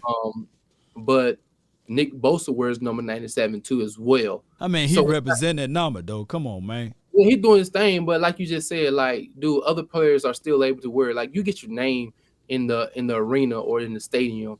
But I mean, the numbers are the numbers, and there's not that many numbers, only 1 through 100. So, like, come on, man, we can't be out here retiring no more numbers. You know what I'm saying? Because you have number 109. Like, come on, ain't nobody finna wear that jersey number out here, man. So, yeah, man, let's don't do that, man. Is anybody wearing number 80 over there? I mean, there's an exception because he's the GOAT, though. Like, or somebody wearing number 8? Yeah. Who wears number 8? I don't know who, but it's available. It's available. Oh, okay, dog. Well, but no one has worn it though.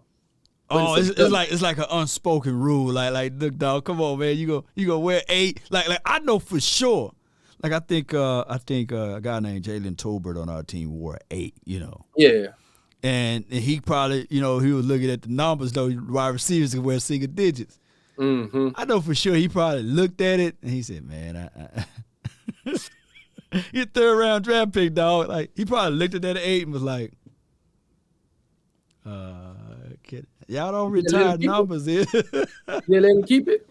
No, they ain't gonna let him wear number 8, man. They ain't gonna let him wear. My man said, "Dude got a sweat beard, a sweet beard." Thank you, Darren, man. I appreciate it, my guy.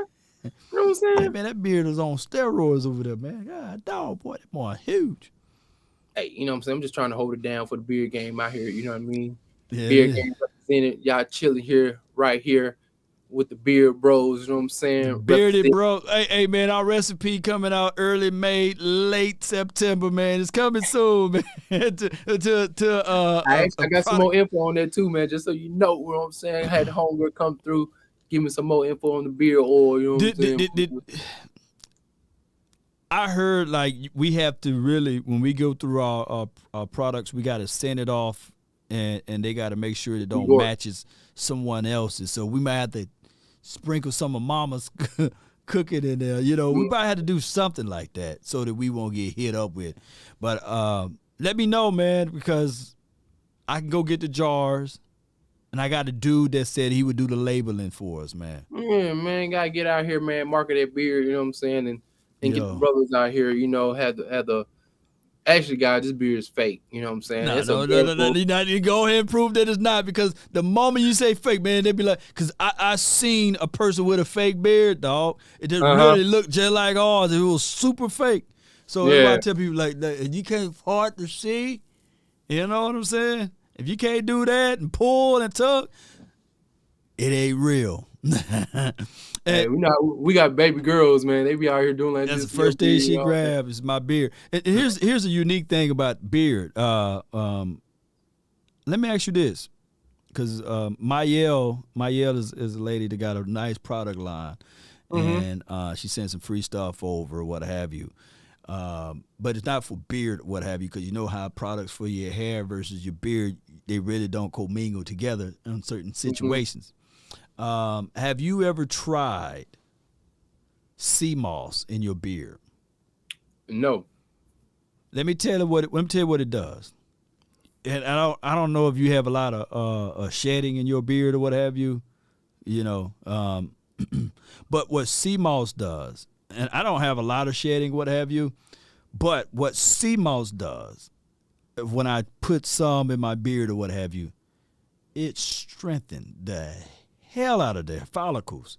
And what it does is that my follicles will be so strengthened, then it pushes out any other moisture that's on my beard, and it don't attain moisture as much. So I was like, yeah, the product is cool or what have you. I see it holds the texture or what have you, but I like my beard to be soft and softer. But I think that for certain grades of hair, people probably need to research and look at sea moss, because it will stop the shedding, it will stop the itching if you have itchy beards or what have you, but it will literally make it duller. You know what I'm saying? It don't have that spuse, the shine for your mind.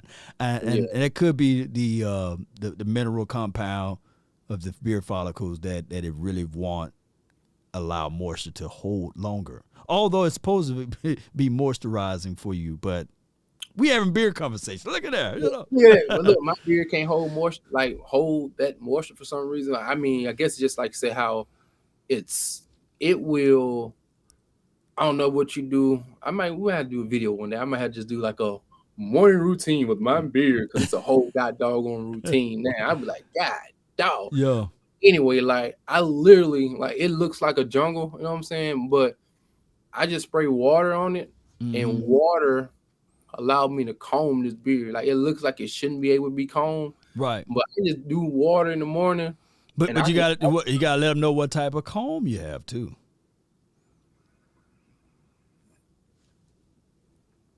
Whatever my old lady be having. you ain't gonna have no rat tail to comb.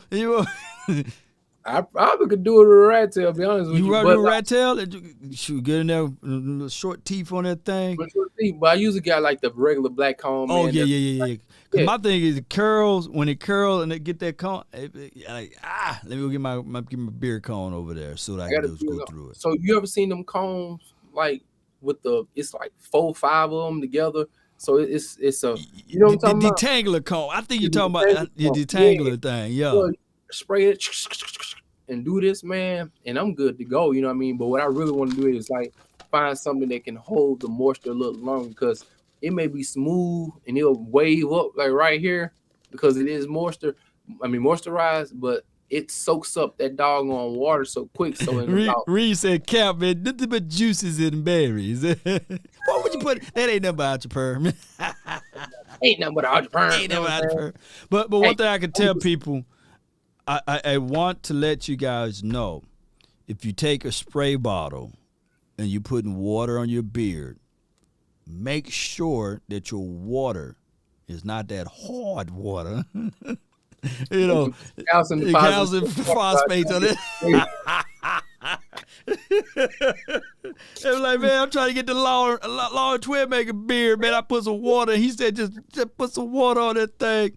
Hey, you better call Amber, you better call your water company and make sure your god doggone water is good. So disclaimer, because I don't want to leave people astray. You'll be surprised how many people hit me up they hit me up on the other platforms in the DMs, and they be like, hey man, you said use this, man, but my Facebook stuff is that stuck. But you got to have, we got a water purifier in the house, and all of the water is like almost like alkaline water that comes out of the faucet. So when you put that on, I said, yeah. What's your night routine? Because you talk about the morning. So I try every 2 days to try to wash it. So at nighttime when I take my shower, man, I usually just have it out like this. And I drip it like that, you know what I'm saying? And I take that comb and I'll comb it out. And then in the morning time, I put the oils and all that back in it, because at nighttime, if I do it, I'll have to redo it again in the morning. Right. Because it's so much. You know how they give you a little bit of capsule of the beard oil, man. Yeah. And I need like a god doggone... Hey, I need a 12-ounce bottle, like for real. Like, I'm being honest. Like when your beard get this size, you need a lot more of it. And so, man, I just have to wait in the morning time, and then I'll spray it open, drip, drop it there, and then I use y'all know the shea butter you get from the beauty supply store, man. Yeah, shea, yeah. I do that there, and people fail to realize, and we ain't gonna give away all of the secrets. But we're going to tell y'all that, man. Stay away from chemicals, man. You know, use the natural ingredients that's from this earth to put on your face, and that will be the product, just like you said.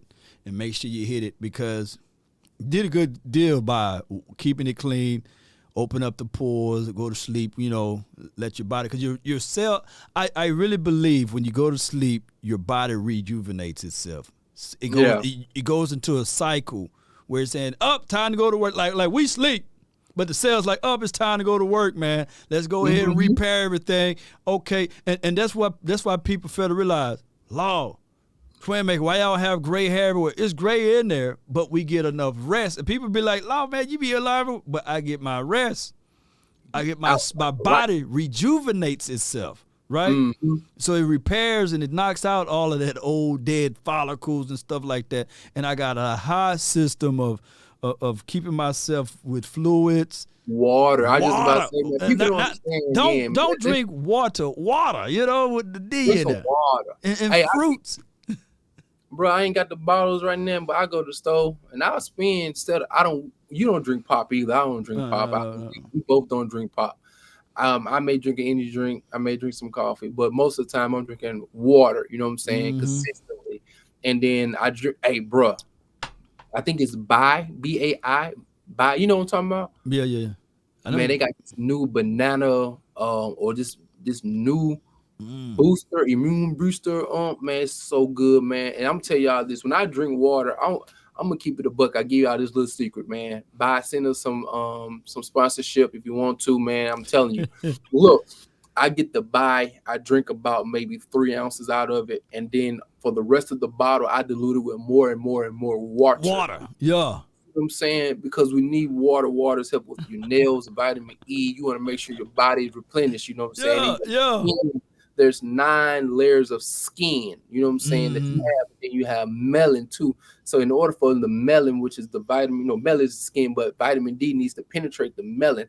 And so you need to be outside for 30 minutes at least before the sun rays begin to melanate, you know what I'm saying? Melanate, boy. So like, it's essential, you know what I'm saying?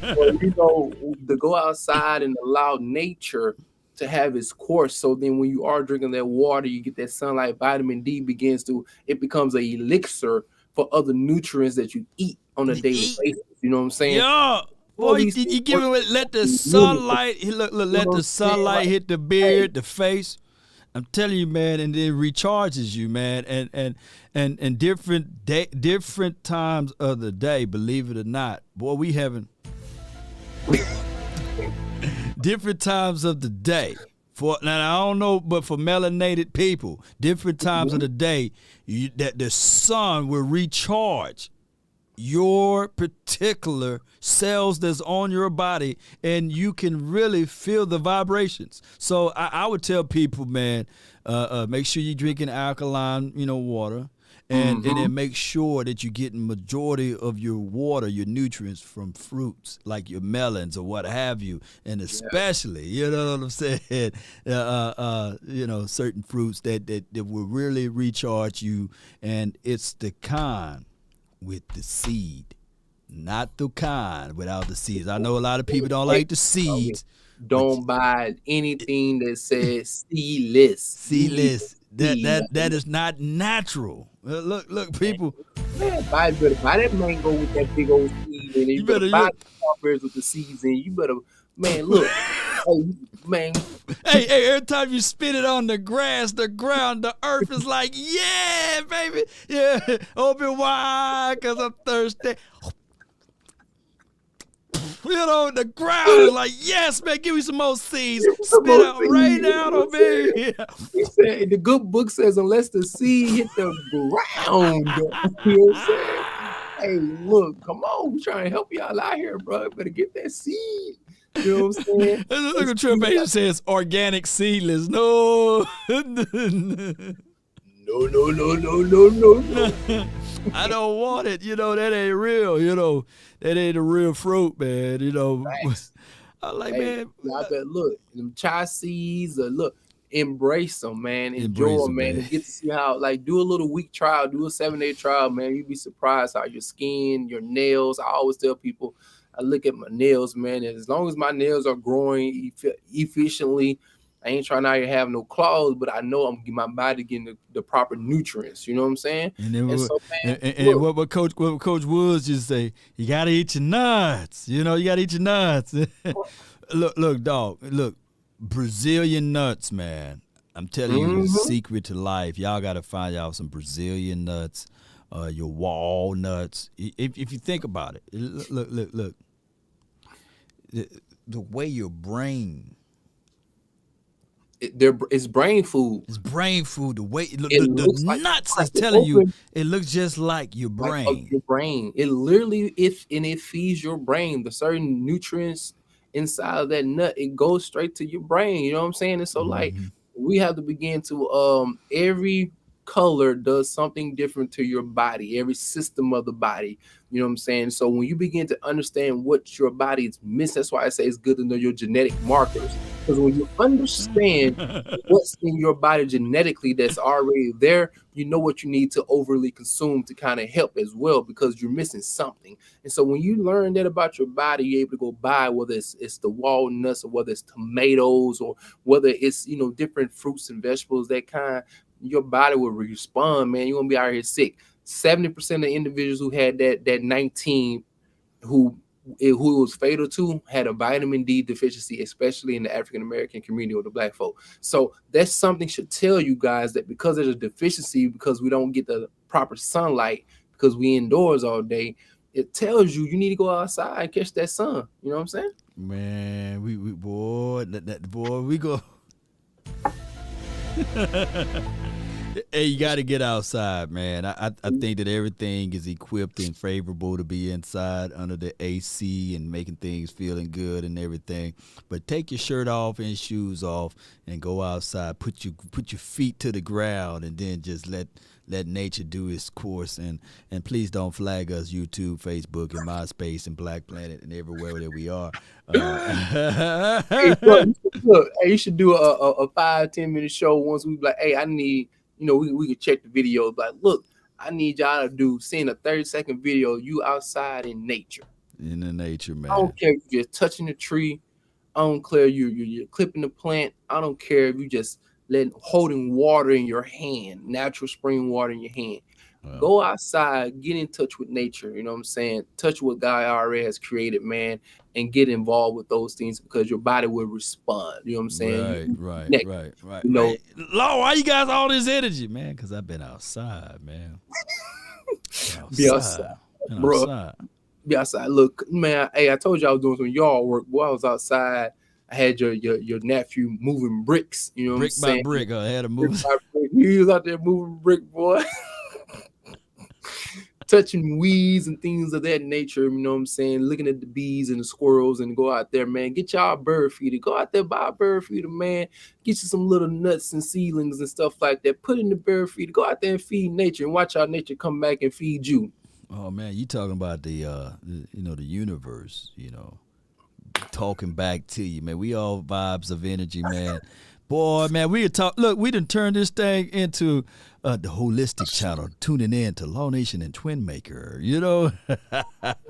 Boy, my guy said free game podcast is try some Jojo Ball. Yeah, that's good. That's a good order too for you.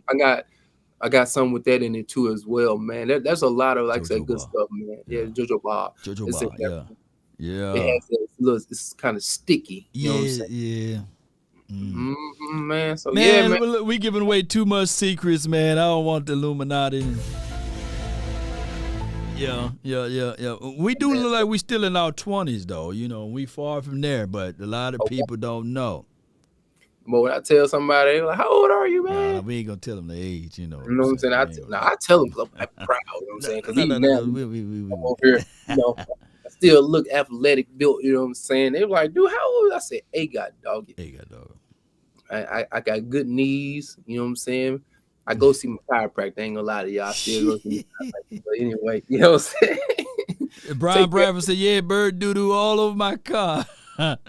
So that means see what it is. That means, Brian Bradford, see your car's in an unnatural state. You see, the bird droppings is there to refertilize the land. You see, because there's seeds in the bird dropping that we're going to elevate the grass and fertilize the soil. So what you got to do is put some dirt and some soil under there. So when that bird drop that thing right there, it will really work good for your favorite. Yeah, you got to dig up your driveway. Yeah, dig a driveway. And put a elevated plant bed right there and grow you some spinach and some lettuce. You know what I'm saying? Kale or something, man. Put some kale, man. Kale is really good for you, Brian. And another thing is, this world is changing right in front of our faces. There's literally trees getting up and moving, and moving around in a fast pace. Trees actually move 2 to 3 inches a year. But there's literally video evidence that a tree is now moving 9 to 10 feet away from their original spot. Y'all gonna have to look it up, man. I can't lie to y'all to kick it. Trees are moving. The walls are crying out, talking to you. Trying to say, hey, plant some in the yard. You know what I'm saying? Yeah. Look, come holler at me, touch me. Tell me you appreciate the shade that you're giving. You know what I'm saying? Look, y'all don't understand this. Law was a cross-country runner, long distance, right? So if you run 5-10 miles, right, there's nothing on earth that after running 10 miles in the sun that he appreciate more seeing a big old oak tree with that shade. Boy, that shade, I tell you, he'll sit there after running.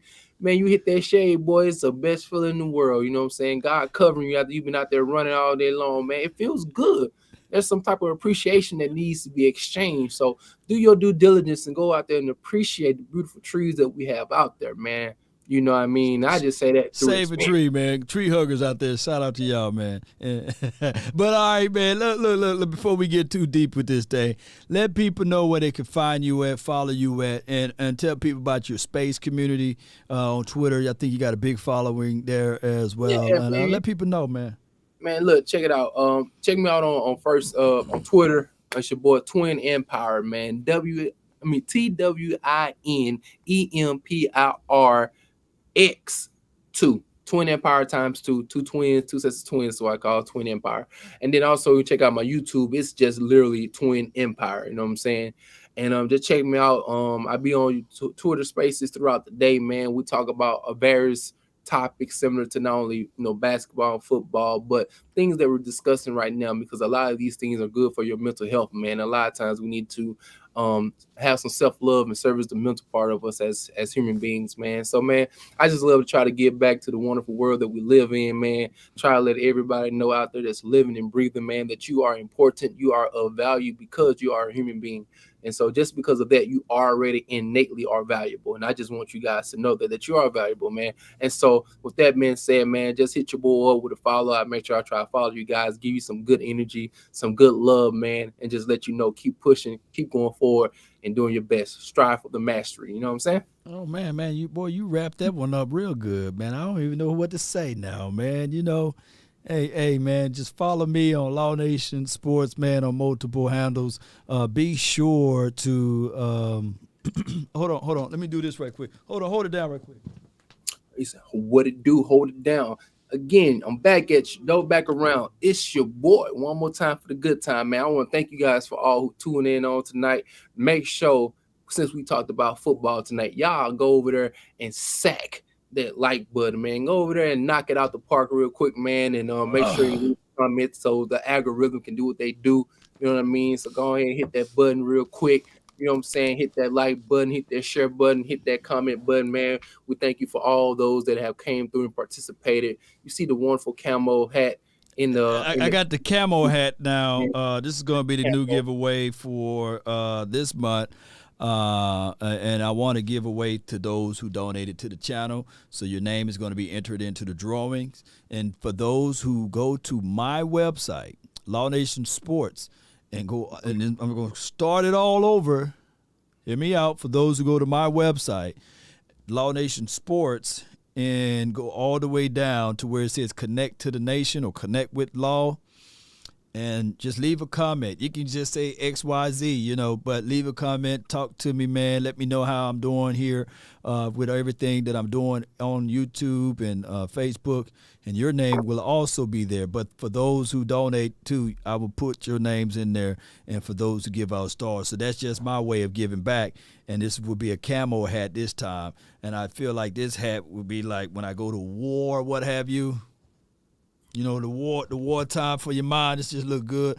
I might have to go get me one myself. You know what I'm saying? Instead of giving this away. Come on, we ready.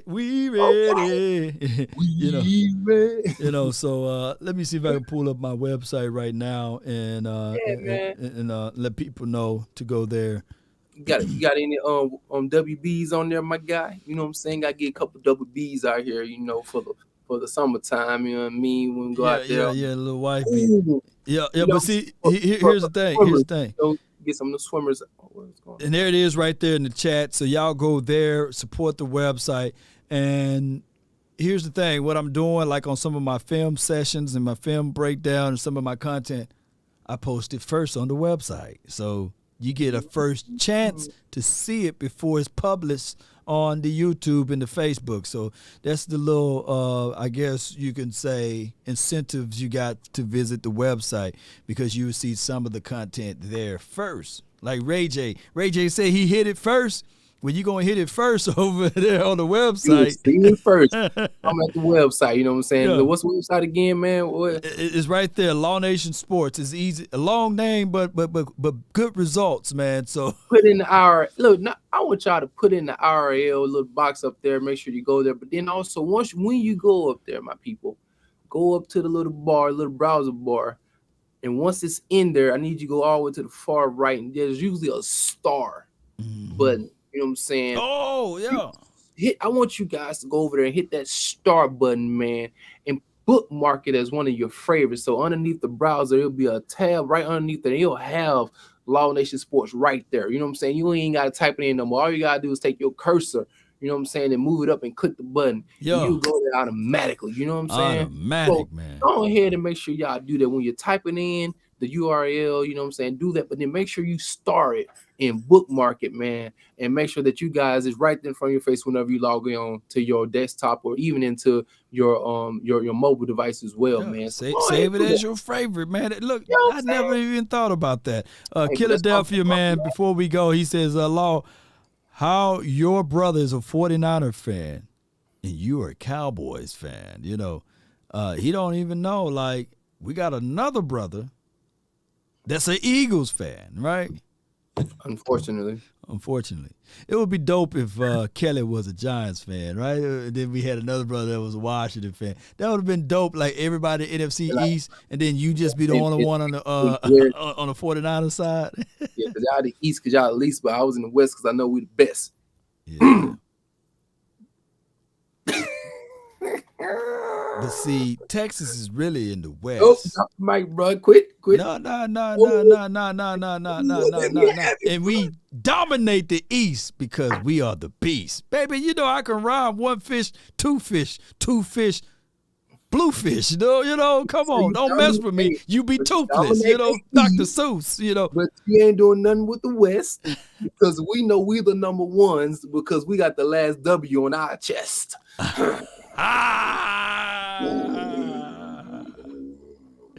But you may have the last W on the chest, and you may think that you the best, but don't mess with Texas because we gonna leave you next time we see you in a pool of mess. Come on, baby, Dr. Seuss King over here. Well, you may say in a pool of mess, but you gotta be strapped like 50 with a vest because the red and gold is the one and only true gold. So you best to believe when we come through, we get the W. All right, man. Look, man, I can't go one fish, two fish no more, man. But that was dope, man. I can't wait. I can't wait, man. But before I go, man, I always like to do this right here and let people know this right here. Why I got my brother live. There's one thing a man should always do. Mainly to himself be true. Never allow someone to change your point of view unless what they bring makes sense to you. Never judge a man by sight alone, nor by the height he has grown. And when speaking, keep it at a moderate tone because raised voices turns hearts into stone. You see, in the beginning, it was brother, I'll ride with brother. Roll with brother, the morals of life, live love and respect for another. Then there are those who will try to be smart. They will take a decent man and try to alter his heart until they seek to rip him apart. Those man, no man, you should call friends because they bend lies around the truth until they meet their end. That's been my time, and that's my brother time from the same mother. As you guys understand, be sure to hit that like button, share this content, go get you some sun, drink you plenty of fluids, and make sure you eat the melons with the Brazilian nuts. Yes, sir. Find you some. If you don't have some in your area, go find you some. Go hit up your local farmers market. Farmers market. Create that friendship, man, that rapport with your local farmers markets, man, because it's very important in these times to go to the people who you know that's right next door to you, man. They'll show you a lot of love, you know what I mean? So yeah, that, No doubt. Philadelphia, he's still talking noise. He said it's been 27 years. Literally, it's been 27 years for my team. And you might as well say it's been 28 years for yours, right? The 49ers, 28 years. But the good thing about being on top, you're still there. We still there, right? The Eagles, they still looking up. That's one thing we can all say. So while greatness is speaking right now to the Eagles community, y'all be sure to continue to elevate your necks. Maybe one day you can catch up with the Washington team. Or maybe one day they can catch up with the Giants, huh? But they're a long way from catching up with us. They don't even got 20 playoffs wins yet, man. Y'all go on here somewhere. You know what I'm saying? They ain't got 20 playoffs wins. That's franchise. Salute, man. We about peace. Peace. One love, man. We just playing with you, man. Shout out to Philadelphia, man. I can't wait to get Bente on this show. He a diehard Eagles fan. Come out and get that work, though, He gonna get that work, though. But remember, he bench pressed 415, right? He might be 500 on that, though. Oh, man. For real.